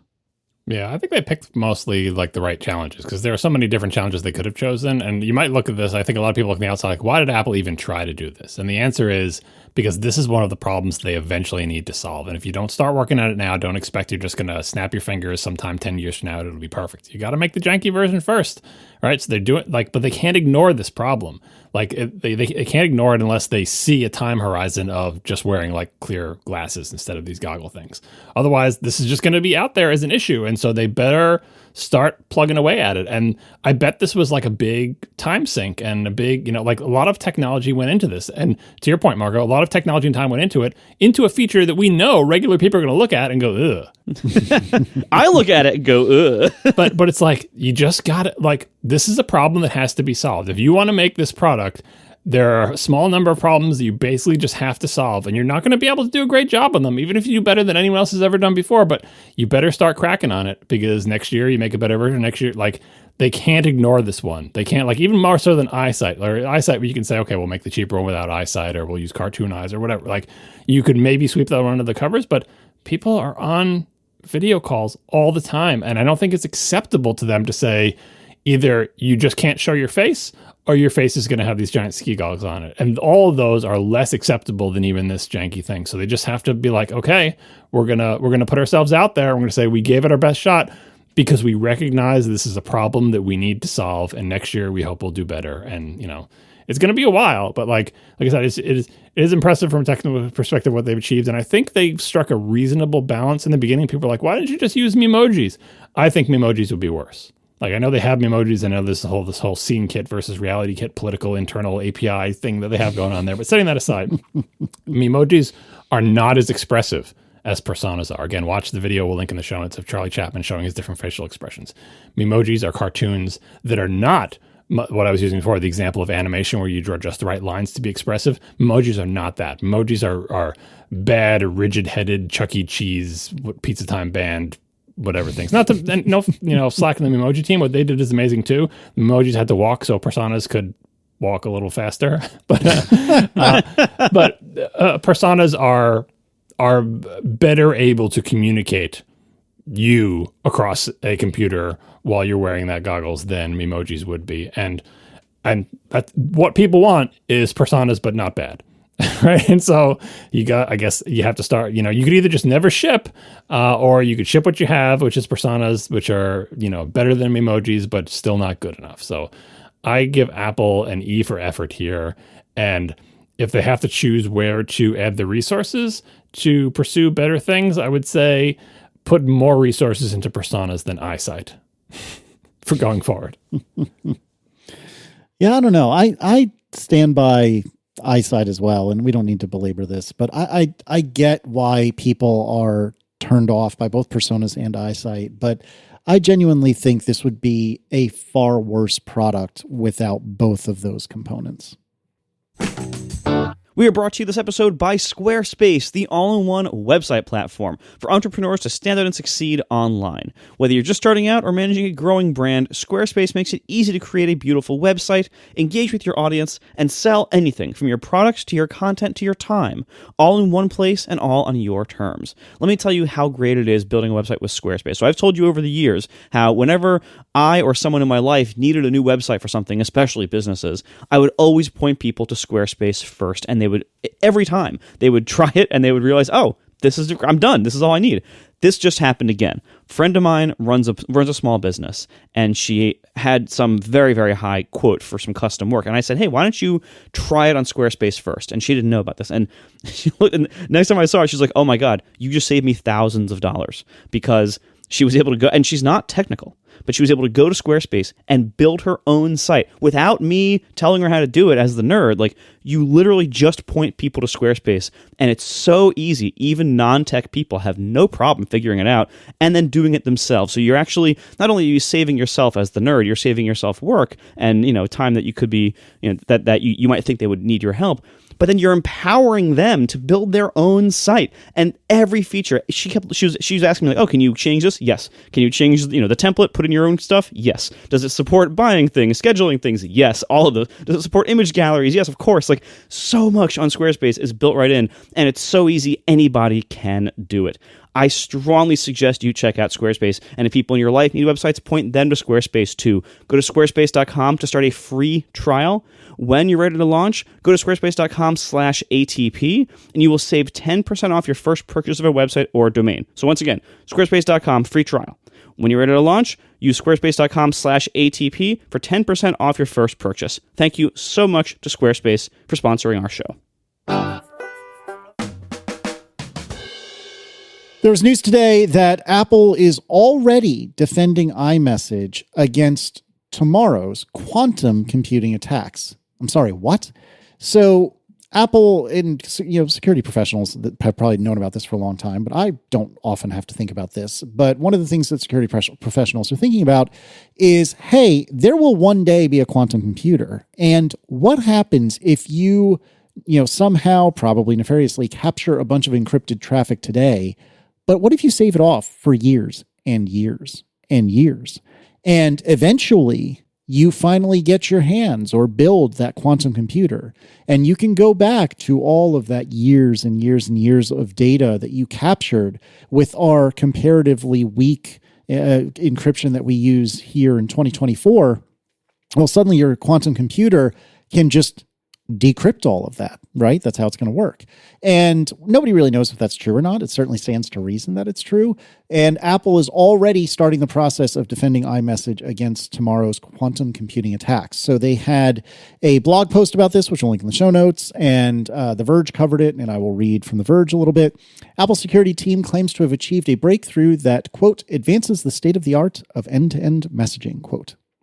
With the upcoming release of iOS 17.4 and macOS 14.4 and the equivalent iPad and watchOS, the company is bringing a new cryptographic protocol called PQ3 to iMessage that purports to offer even more robust encryption and defenses against sophisticated quantum computing attacks. So now from Apple's blog post, today we're announcing the most significant cryptographic security upgrade in iMessage history with the induction of PQ3, a groundbreaking post-quantum cryptographic protocol that advances the state-of-the-art of end-to-end secure messaging. PQ3 is the first messaging protocol to reach what we like to call level 3 security, which I'll explain in a second, providing protocol protections that surpass those in all the other widely deployed messaging apps. To our knowledge, PQ3 has the strongest security properties of any at-scale messaging protocol in the world. PQ3 employs a hybrid design that combines elliptic curve cryptography with post-quantum encryption, both during the initial key establishment and during rekeying. Thus, the new cryptography is purely additive, and defeating PQ3 security requires defeating both the existing classical ECC cryptography and the new post-quantum primitives. I thought that bit was interesting because basically they're covering their butts to say, look, what if we screwed this up? What if we came up with this new, quantum, post-quantum encryption, but we have a bug in the implementation. We're just rolling this out, and oops, we got something wrong, and there's some kind of bug or buffer overflow or whatever. Making this additive to the existing encryption hopefully makes it so that if they really screwed this up, and it's trivially easy to crack this post-quantum encryption because of a bug in Apple software. Well, once you crack it, what you're left with is the stuff that was encrypted the way it's currently encrypted now. Like it's layered on top of it is my understanding, which I think is really smart thing to do to sort of, we all kind of wish we could do this. Like you kind of want to have the old way there as a fallback, even if you totally screw up the new way. I'm not entirely sure if that's true, but my reading this paragraph makes me think that it might be, and it's a clever idea, which is like belt and suspenders. We're not getting rid of the old encryption. We're just encrypting it one more time, even better. Yep. And so Apple, as mentioned, has come up with its own 4+ stage, I guess 5+ stage level system. They've defined classical cryptography, which is not quantum secure. There's level 0, which is no end-to-end encryption by default. And by the way, you can kind of tell, it's kind of weird that like Apple's marketing department really doesn't ever really like to name competitors at all, ever. Like even though we know who they're talking about when they allude to something. But whoever's doing the security blog has no problem naming names. So underneath the level 0 thing, level 0, no end-to-end encryption. They just name names. Skype, Telegram, WeChat, whatever the heck QQ is. Yep. Level 1, end-to-end encryption by default, which includes Line, Viber, WhatsApp, Signal previously, and iMessage previously. Level 2, now we're in the post-quantum cryptography, or PQC. This is, and also has end-to-end encryption by default. So level 2 is PQC key establishment only, which is Signal with PQXDH, whatever the heck that means. And then level 3, which is PQC key establishment and ongoing PQC rekeying, which is the new iMessage with PQ3. And then in the future, not given a level, but I guess it would be level 4, PQC establishment plus ongoing PQC rekeying plus PQC authentication. And then there's potentially even more after that. So this is really cool. I'm happy that Apple is working on this, even though I don't think anyone gives a crap about what I say in iMessage. But I do think that that's really cool that this is something that they're actively working on, hopefully and presumably so long before it's ever going to be necessary. It's interesting in the fact that they have like the level 4 written there. If you read the big document of the blog post, they explain like that they essentially chose not to do the thing that makes this level 4 because it's just like level 3, except for they add the PQC authentication, and they explain why they chose not to do that. They said like, look, we don't want to do that right now, and we don't think it's necessary right now because it happens in the moment. So it's not one of those things. The authentication is like, establishing authenticity of who you're communicating with before you start communicating, and that has to happen each time. And so what they say is like, this is not like you could save this for later and then decrypt it later because there's no useful information exchanged yet. So saving that that exchange is useless to you because that exchange has already happened. So even if you crack the encryption out with your quantum computer 10 years from now, it's pointless. There's no data there, and that conversation happened long ago, and those keys are all useless, right? And so they said, well, until someone can get a quantum computer that can intercept your traffic and then in real time crack it, we don't have to worry about that. So that's why they pushed it off to the future. And the other thing they talk about in implementation trade-offs is the post-quantum cryptography stuff. The data is bigger, like the keys are bigger, and whatever other info they have to exchange is significantly bigger than their old encryption scheme. And their old encryption scheme sends new keys like every single message, but to like basically tamp down on the bandwidth use of, if you're going to tack something onto every iMessage that's sent, that adds up real fast because a lot of iMessages are sent per hour, per day, per minute, per second, right? So they say with the post-quantum stuff, they only are going to do like the rekeying periodically, and they do it based on an algorithm of like, if you're on a crappy connection, we won't try to shove these new keys down as fast as we normally do. If you're on a faster connection, we'll send them more frequently. And what they basically said is we're trying to narrow the window that an attacker could do something. So if an attacker someday cracks this, the only thing that they'll be able to see is the brief period before we rekeyed. They cracked just that little segment. So I don't know how big that is. They didn't actually say whether it's like 2 lines of text or 5 minutes or whatever, but that's another trade-off they made. And that's another fun thing of like seeing security people write something instead of marketing people, because they'll tell you, here were the engineering trade-offs and here's why we made them. Instead of just saying this is the best and no one else has anything like this and it's super secure, or let engineers write it and they'll tell you about the trade-offs. So I thought this was super interesting. I highly recommend everybody read the blog post we link because it might seem like it's kind of got a little bit of technical jargon, but they do a really good job of explaining it well enough for you to follow what they're saying. And it's pretty cool stuff. All right. It's been a little while, so let's do some Ask ATP. And let's start tonight with Ian Malkaszewski, who writes, what is your advice on how to best communicate to non-tech people the value and benefits of native Mac-asked Mac apps? I work at a small, under 10 people company where everyone works on a Mac, but some are new to the platform and most of their software experience is using Electron apps and other apps that are at best so-so citizens of the platform. We're contemplating hiring a developer to make an app to help us with an internal project. I want to be able to make the case to hire someone who knows how to make good Mac software. If I put an app like Fantastical next to Outlook, most of my teammates just see 2 calendar apps with cosmetic differences and shrug off the idea that there's anything notably different between them. I'd love any advice on how to make the case to non-technical people that Mac-asked Mac apps have a real user-facing benefits beyond just feeling better. Hot take. I don't know that you really want a Mac-asked Mac app in this context. Like if you're just writing stuff for your own team of 10 people, I wouldn't spend the time personally. And I know that's probably going to make everyone shudder and hate me, but there are bigger problems and more important problems to solve than making a Mac-asked Mac app. But that's my opinion, wrong as it may be. Marco, correct me. I don't think I'm going to disagree with you on this. So it depends so much on the nature of the app that you're going to build. So Ian said this is an internal app.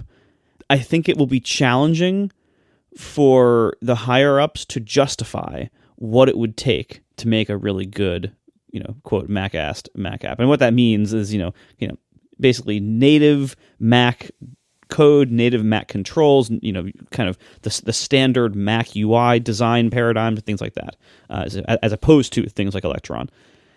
And I think for most software, I mean, let alone most internal use software, it's very difficult to justify that kind of investment on the Mac because, first of all, Ian mentioned wanting to hire someone who could do that. That's difficult. There's not a lot of programmers out there who are qualified to make this style of like high quality native, kind of traditional style Mac app. It's a very small talent pool, including inside Apple.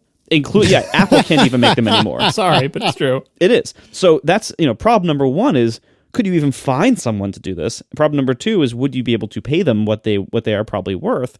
And then problem number three is, can you convince the higher ups in your company that that's worth doing? And I think the only way that is really, easily done is if the higher ups in your company are Mac nerds and also not good business people, because what you're ultimately looking, and by the way, and I'm both of those things.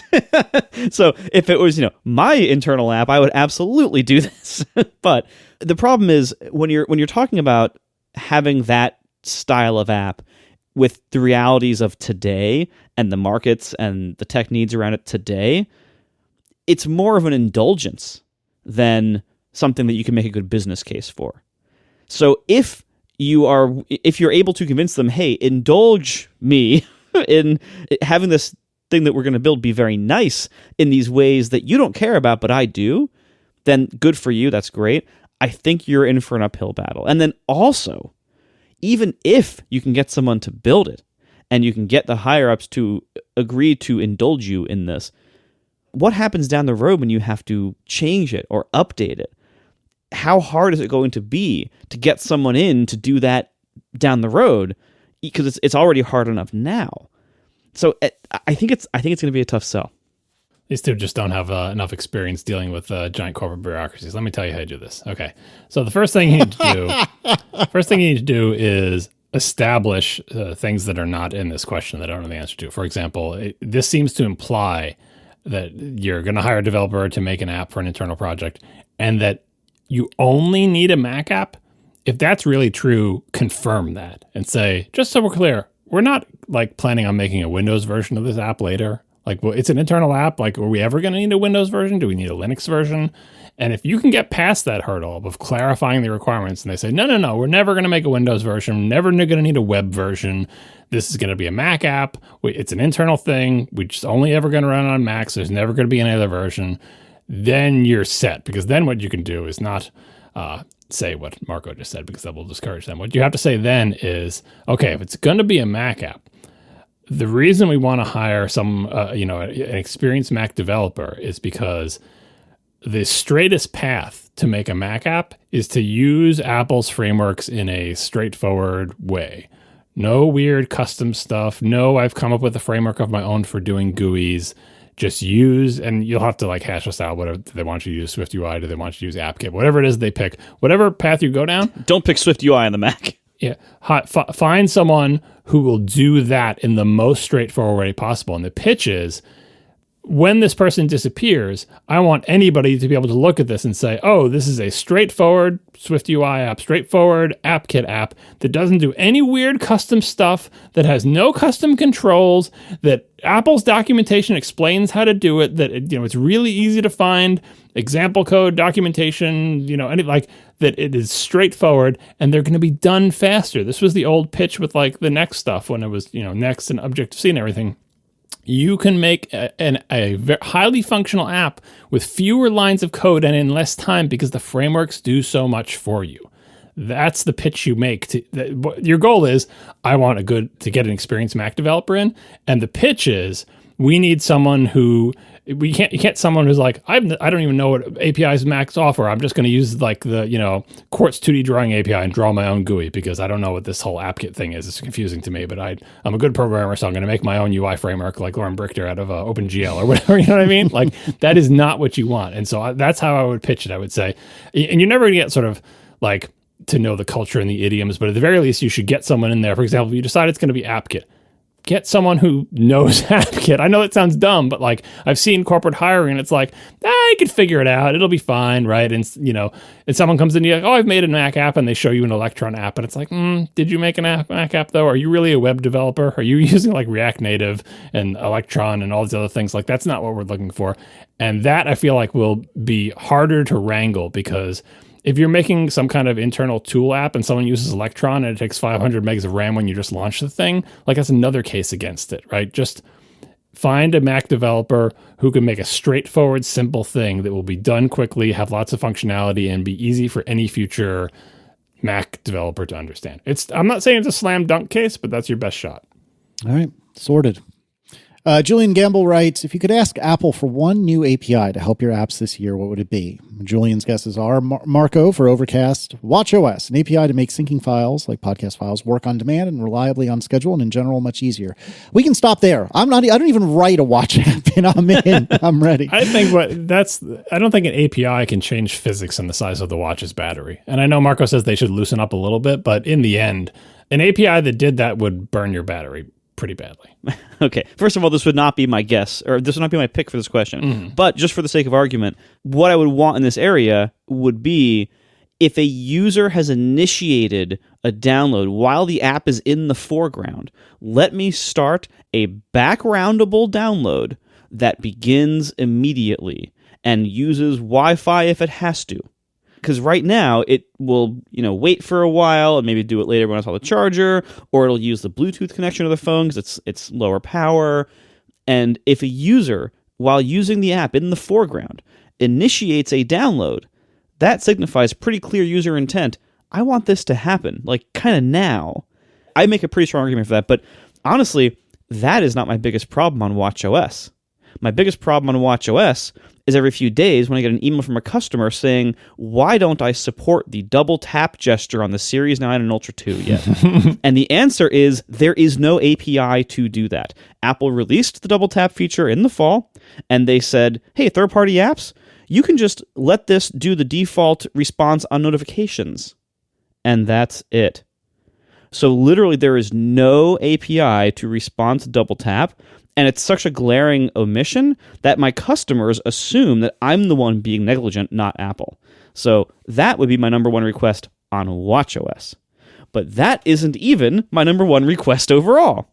My number one request at this moment is for SwiftUI's list to have feature parity with UI table view.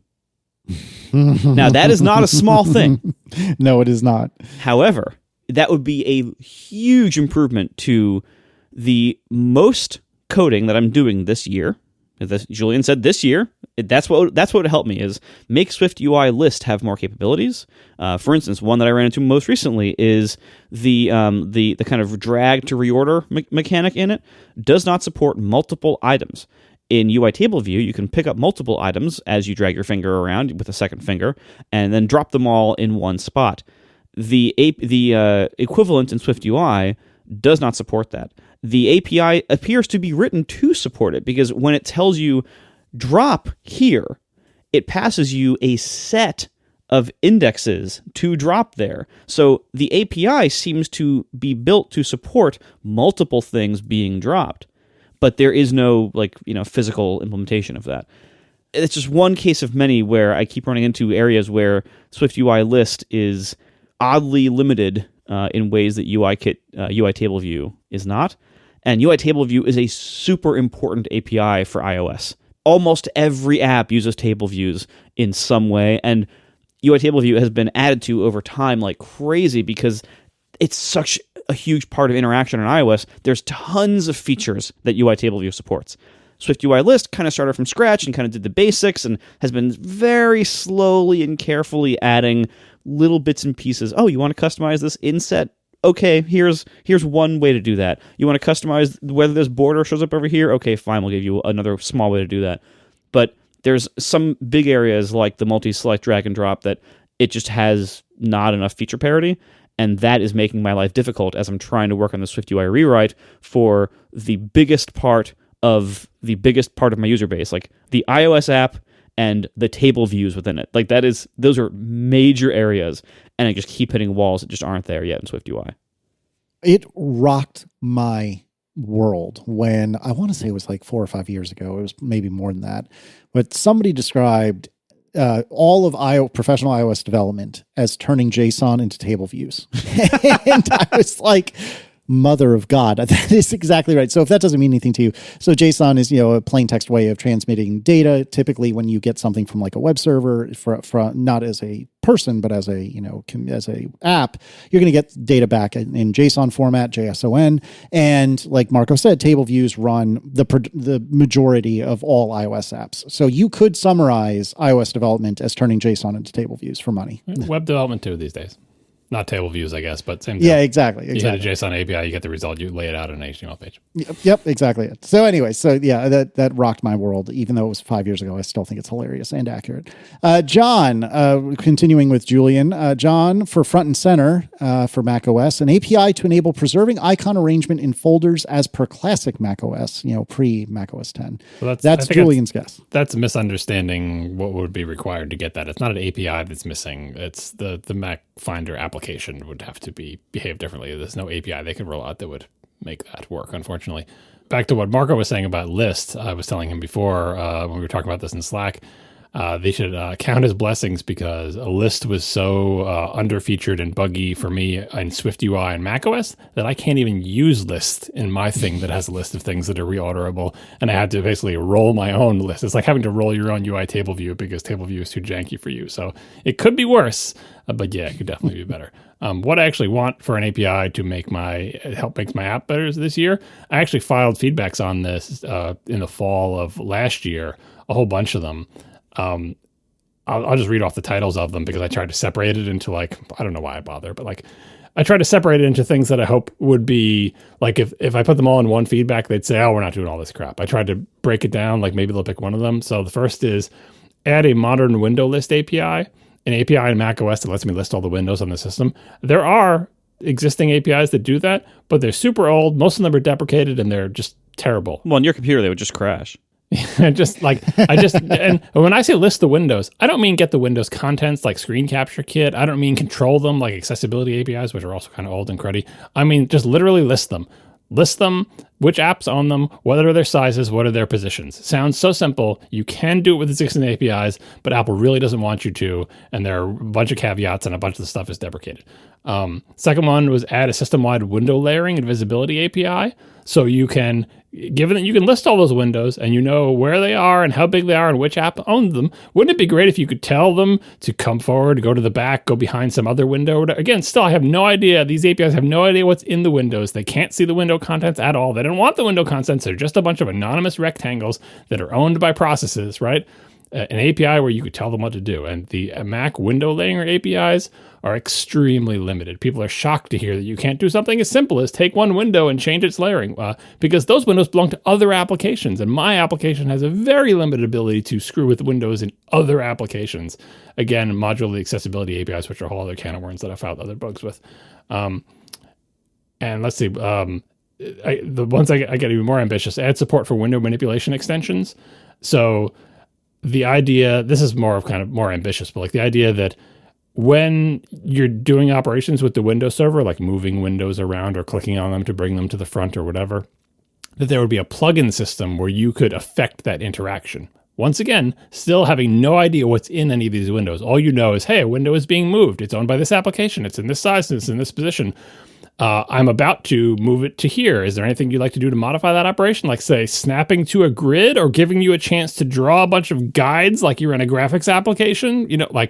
You could do so many cool things with this. Apple is currently not doing them. Third-party applications try to do them, but it's so hard because macOS fights you at every step. So anyway, my main answer to this is basically a modern, Swift savvy, not something that's in Core Foundation, not something that's an ancient Carbon API, but a modern API that lets you participate in the window management system in macOS, changing window layers, knowing where they all are, and being able to do things as they're moved around. That would be a dream, not just for me and for my apps, but I think if Apple provided those APIs, all those apps that are out there now that try to do this with the accessibility APIs and the janky ones that we have now would become so much better, so much more full-featured. I've said this in past programs.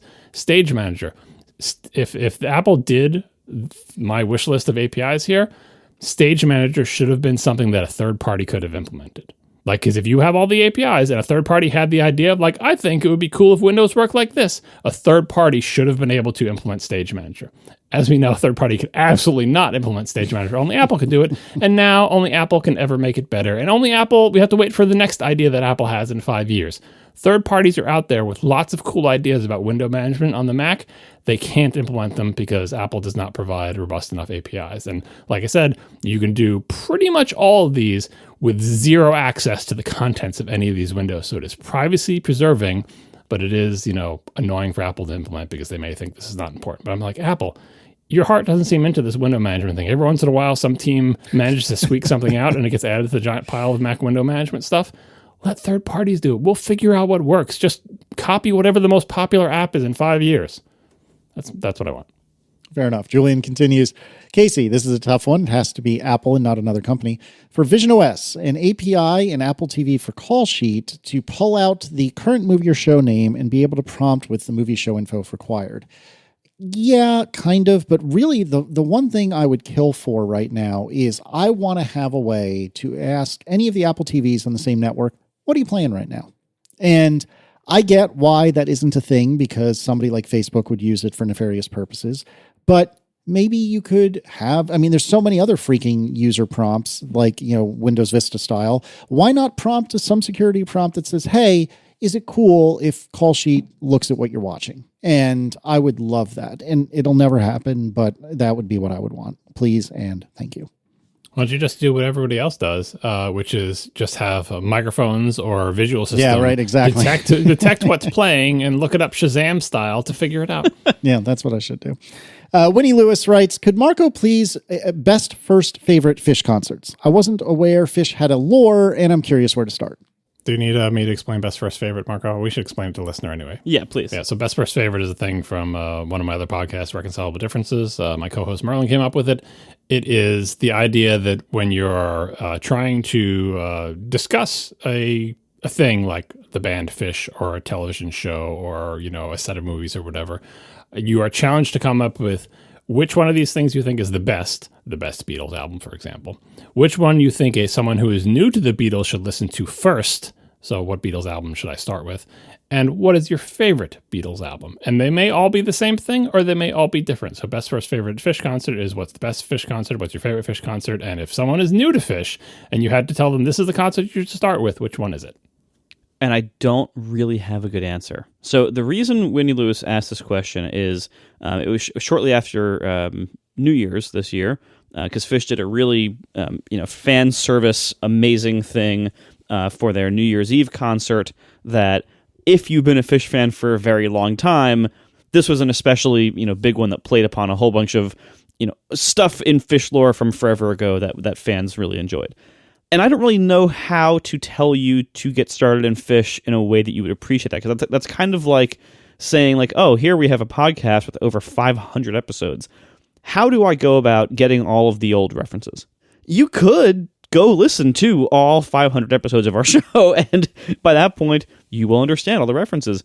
That's a bit of a commitment, and I wouldn't necessarily recommend that most people do it, just because that's quite a lot to tackle. But that New Year's one could be your favorite, though, still, or it could be the best. Phish has 40 years they've been playing together, so no one is going, like, you're not going to go into a band with a 40-year history and get all the context to understand all the different lore. I don't even know a lot of it. And I've been a very diehard fan of the band since like 2007-ish, 2008-ish. Much of the old Phish lore goes over my head, even, because I wasn't there in the 90s when they were, when all the, fandom was really building up. So I'm actually not even qualified to answer this question. And I have purchased the live download of every show they've done since 2009. You can answer favorite for sure. Answer favorite. I can't do that either. I don't frequently listen to old shows. I'll pull one up occasionally. And in fact, one of the reasons why I want to make a jam band listening app, as I discussed in previous episodes at some point, the app that will have an audience of 4 people, and so I should never make this app. But one of the features that I want out of this app is kind of a way to like deep mine my collection of old Phish concerts for like gems of shows, and I have a couple of ideas on how that could be made more interesting and things like that. But the reality is, what I usually am listening to is the last few months worth of live shows. So of course that's a rolling window. They're literally doing a show right now. I cannot wait until tomorrow morning. I can download it and listen to it. Usually that's what I'm doing, is I'm listening to whatever the last few months of shows are. I'll kind of go through, and as I'm going through a show, I will give star ratings in the Mac music app, formerly called iTunes. Anything that I like rate a certain level, I'll kind of go back and revisit more often. And then I have a playlist in iTunes /music called Best of Phish. Any real standout songs, not shows, I will add to that list. It's not a huge list, but then whenever I'm somewhere, if I'm like, oh, shuffle my Best of Phish playlist, like then I know I'm going to get some real rockin' standouts. But even I am not qualified to tell you which entire performance is best or my favorite. And I would say for first, you're best off for first Phish concert just finding any of them. go, like if you go, so the service that they release them through is called Phish. You can buy a whole show worth of MP3s there for I think it's $10 for a whole night. You can also they have their own streaming service that spotlights certain shows. You can stream the whole catalog from it. They have a free trial on that streaming service. So you can even just try, like, sign up for the streaming service for a month and just play some shows. I think it's $12 or whatever. Like, it's not, we're not talking a ton of money here. That's what I would suggest. Like, get into it that way, because that's the way most fans get into Phish. Is maybe you'll hear one of their studio albums or two. Like, you can go to whatever music streaming service you already have and listen to some of their studio albums. But what the band really is about is live shows. So getting any live show exposure will give you an idea of what this band actually is. Some of them are available on YouTube for free. Some of them you can get on certain streaming services for free. Most of them you're going to have to go to Phish to get, because most of them are not released through the official, like, streaming service channels. And then the second thing is, if you're into this, go to a concert. Many people, if you don't get into Phish through listening to the albums first, you usually get into Phish because someone brought you to a concert and you enjoyed it. So that's what I would suggest. That's for first. Go to those streaming services and listen to whatever you can. Live generally is preferred to studio albums, and go to a show if that's your jam, so to speak. And that's it. Unfortunately, I don't have a good answer to, like, what are my things, because my things are always shifting around. I don't have one show I go back to all the time. I'm constantly just listening to whatever is recent, whatever I can get.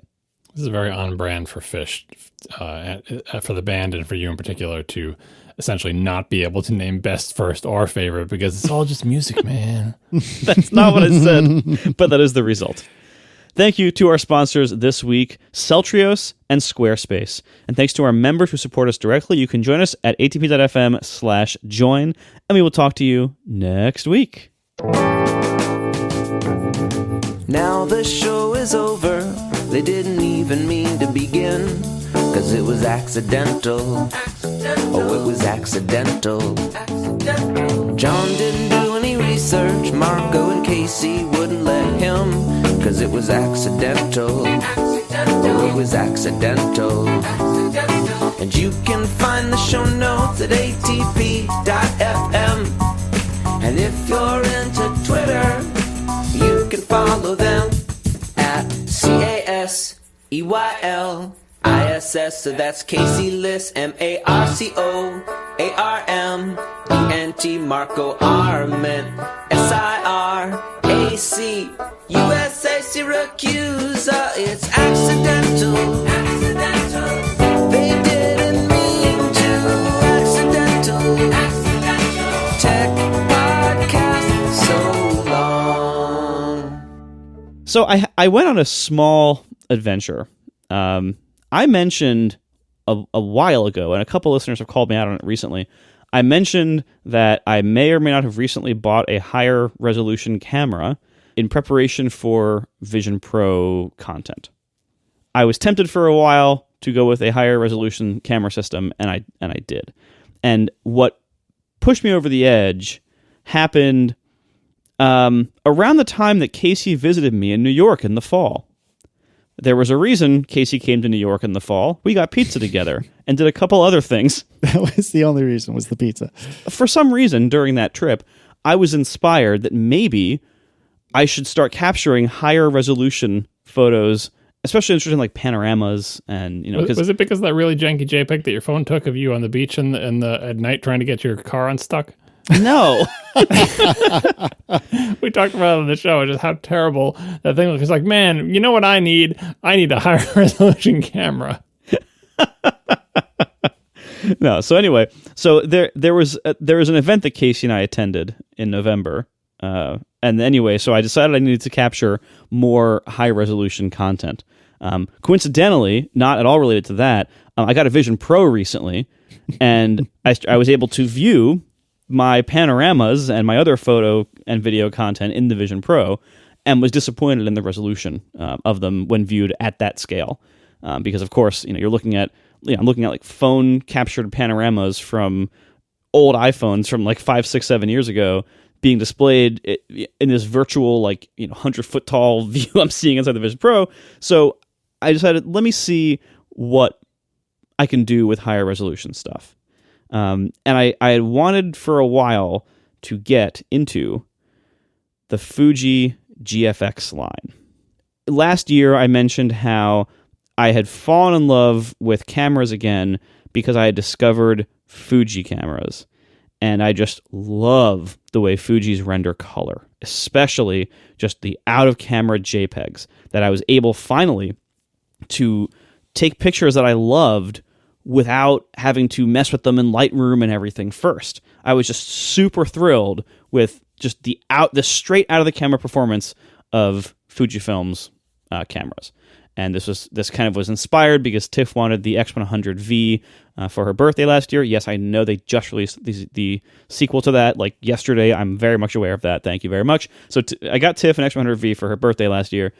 I got to try it a few times, fell in love with it, got myself an XT5. The XT5 is an amazing camera in so many ways. It is by far my favorite handling and controls I've ever had on a camera. Like the way it has just a whole bunch of knobs, but for all the main stuff to adjust, you don't have to go into menus, you don't have to like hold buttons and turn a wheel and hope something changes. No, it's just knobs. It's wonderful. And I love the XT5. The only thing with the XT5 that's a little bit of a downer is that there's two things. Number one, Fuji's autofocus system is not as good as Sony's. We talked about this. I don't want to go too far into this. The autofocus is not as good as Sony's, and also because they are APS-C sized crop sensors, they don't have the very high resolution or the very low light abilities of full frame sensors. Well, it turns out Fuji makes a larger sensor camera system. They jumped right over full frame, have never made one as far as I can tell. Instead, they make medium format digital cameras. And yes, there's some asterisks on what that means, but generally this is what is accepted as digital for what medium format means. So this is basically the next step up beyond full frame in sensor size. So you have the little crop sensors that many of the small mirrorless cameras use. Then you have full frame, which is what the really nice cameras use. And then above that, you have medium format. The sensor is just giant. And I've been eyeing this for a while because I'm like, man, if I could get amazing resolution and low light performance with Fuji's colors, that would be the best of everything. Problem is they're super expensive. Like the most of the GFX cameras are in the $5,000 and up range. Oh my word! And the lenses are also very expensive. And don't forget, the cameras are usually pretty big. Yes. Well, it turned out in the holiday season this past winter, there were two factors that led to a substantial discount on one of the cameras. One was it was the holiday season and everybody was doing sales and BS like that. Another was that Fuji was about to release a new model, the GFX 102, I believe, and that pushed down in the lineup and in price the GFX 100S.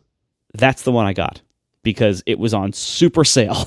And I knew it was about to be replaced, but the GFX 102, the new one that came out, was adding things that I really don't need or care about and was at a price point I would never have gone for. But what it did was push the GFX 100S down to surprisingly affordable, relatively speaking, price points. And because I'm not a professional photographer, I don't need a bunch of giant expensive lenses. I got the smallest lens in the system, which is its version of a 40-ish millimeter pancake. It's quite large, but it is the GFX version of that. It's the 50 millimeter f3.5. So I've been playing with this. I've been shooting with this for the last 2 months or whatever it's been since I've gotten it. It is amazing, and it is kind of like many things in technology. It is a massive set of trade-offs. The camera, as John said a minute ago, is very large. Now, it is very large in terms of if you look at today's mirrorless cameras, they are very compact compared to what good SLRs used to be. If you actually compare the GFX 100S with this lens to the previous era's DSLRs that were of similar professional use cases, like for instance the Canon 5D line, this camera is almost exactly the same size class as that. It's very, very similarly sized and weighted to a Canon 5D with a medium aperture lens on it. So it's big by today's camera standards, but if you go back even just 10 years ago, it's a normal sized camera for that time range for professionals to handle. And I am incredibly happy with it in most ways. It is an incredibly slow camera. Like I should say it takes 100 megapixel images. Oh my grief! But so do Android phones, Marco. They're probably the same thing, right? Oh, totally. There's Yeah. an Android phone that takes 100 megapixel images. Why did you bother getting this thing? And the size of the sensor, like when I had to open the camera up and mount the lens, and I got to see that sensor, it is ridiculous how big it is. Like, it's so massive. But the result is you get not only incredible resolution, but just as going from a crop sensor to full frame comes with a substantial increase in light sensitivity. And so you get like much lower noise and higher resolution and better color, even in low light. You have that same jump again going above full frame into this medium format sensor. So full frame is already great compared to the small sensors. And this is even that additional step above that.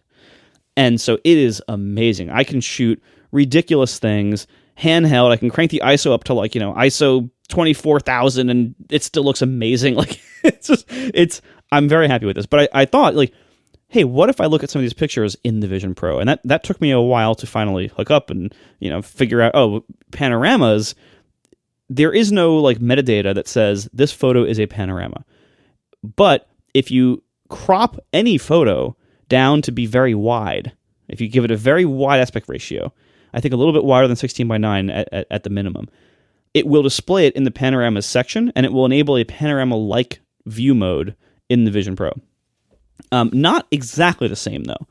It basically it doesn't give you like the full 180 view. It kind of just gives you like a larger in front of you view. But it was enough for me to see the effect. There were two key takeaways for me with this camera and with trying to use a professional camera to shoot Vision Pro content. Number one, the resolution does matter a lot. The content of those pictures looked way better than any panorama my phones have ever shot. It wasn't even close. Now, that is not surprising. It's not a fair comparison. These are massive sensors with amazing optics in front of them. So, of course, you would expect that. So I'm not saying that the iPhone camera is crap. Like, it's just a totally different beast, what I'm talking about here. So that's unexpected and that's fine. However, what I also learned is that the lens I have for the camera, being a roughly 40-ish millimeter equivalent focal length, is totally wrong for this kind of use because it's just not nearly wide enough. The panoramic display in the Vision Pro assumes that you have a very wide field of view. Again, it wasn't even showing it in the full width. It was kind of cropping it in and give me just like a bigger regular window. I'm not sure that might require some kind of phone-only metadata to give it like the full 180 view. I think if you just made it really, really narrow, it might do it. But like, maybe. The key thing to know about the iPhone panoramas is it's not just one capture. You have to like rotate your phone or whatever. And so it's many, many captures, which makes it a way wider field of view in the horizontal axis or whichever direction you're moving. I mean, you follow the little arrow or whatever. So it's kind of a shame that Fuji doesn't, or does it have Fuji have a panorama mode where essentially you take your giant medium format camera and you slide it around the horizon just like you would do with your phone, and it does multiple 100 megapixel captures and stitches them all together just like a phone? Because that's what you want for. I mean, I know you're saying, if I just got like a 5 millimeter lens or some really wide angle thing, that it might, kind of do the equivalent. But I think you'd get the best results if you literally did like a panorama by stitching together multiple exposures from your big medium format into an actual panorama. And that would have even more megapixels in it.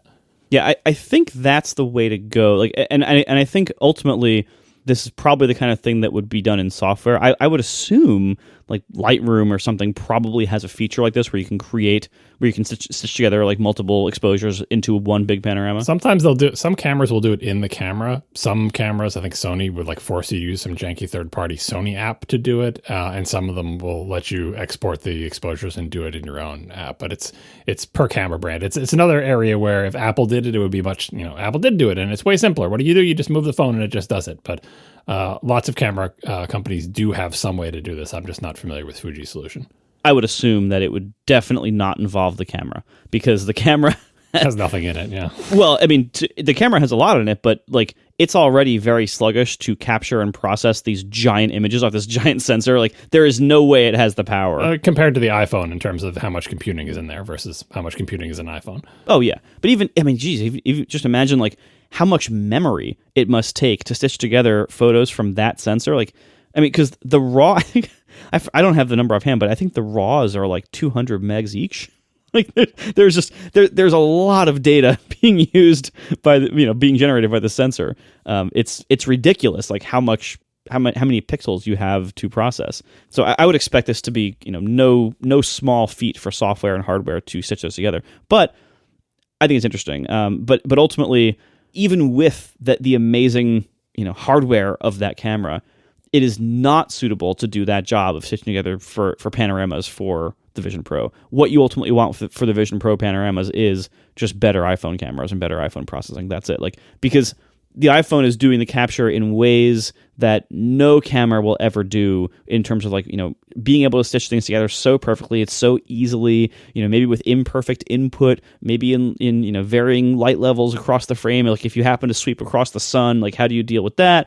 With the camera, you can fix the parameters, but then you got to kind of expose for the sun and make everything else darker. Like it's just this whole thing. Like the iPhone takes care of so much of that for us and makes it so easy.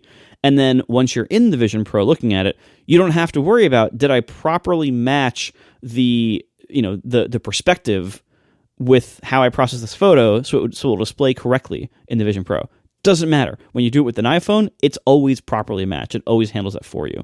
So ultimately, I think we're still going to just be limited in practice by what the iPhone can do for the sharpness and resolution and possibly depth of what we're looking at in the Vision Pro.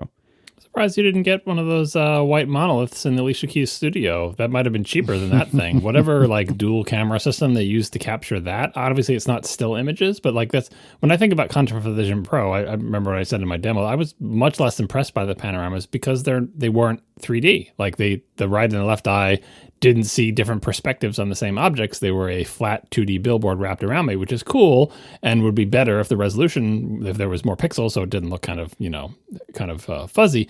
But what was so much more compelling to me were the video that was captured with two different perspectives from two different cameras.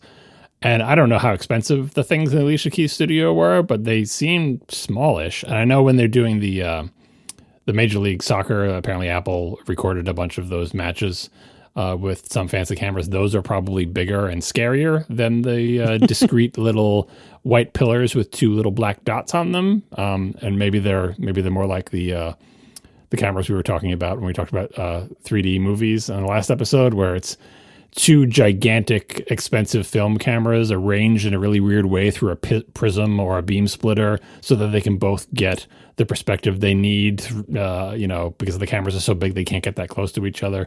But either way, I find that content much more compelling than I would even an infinite resolution panorama, because the panorama still just looks to me like a giant painting that I'm looking at as opposed to actually being in the mountains, Oh yeah, totally. Like the panoramas in the Vision Pro to me, yeah, it looks like I'm in a planetarium. Like, okay, there's a big static image. Okay, I got planetarium's usually better than that, but you know what I mean. Like it looks like you're in a dome and it's painted on. Like that's great for certain things. But it's nothing like a 3D environment.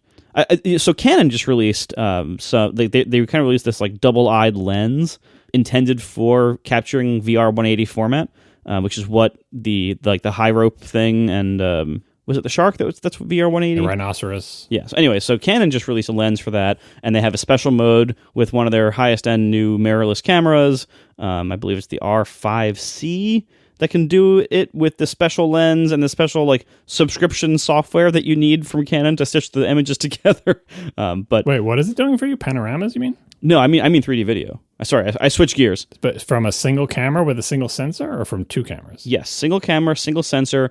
They just released a lens that has two eyes on it, and I guess it... And they split up the sensor, one gets the right half, one gets the left half? Yeah, but somehow they're doing 8K video per eye at 60 frames a second. But I haven't had a chance to look too much into that yet. But anyway, so if I was going to actually start creating 3D content, I would probably look at that.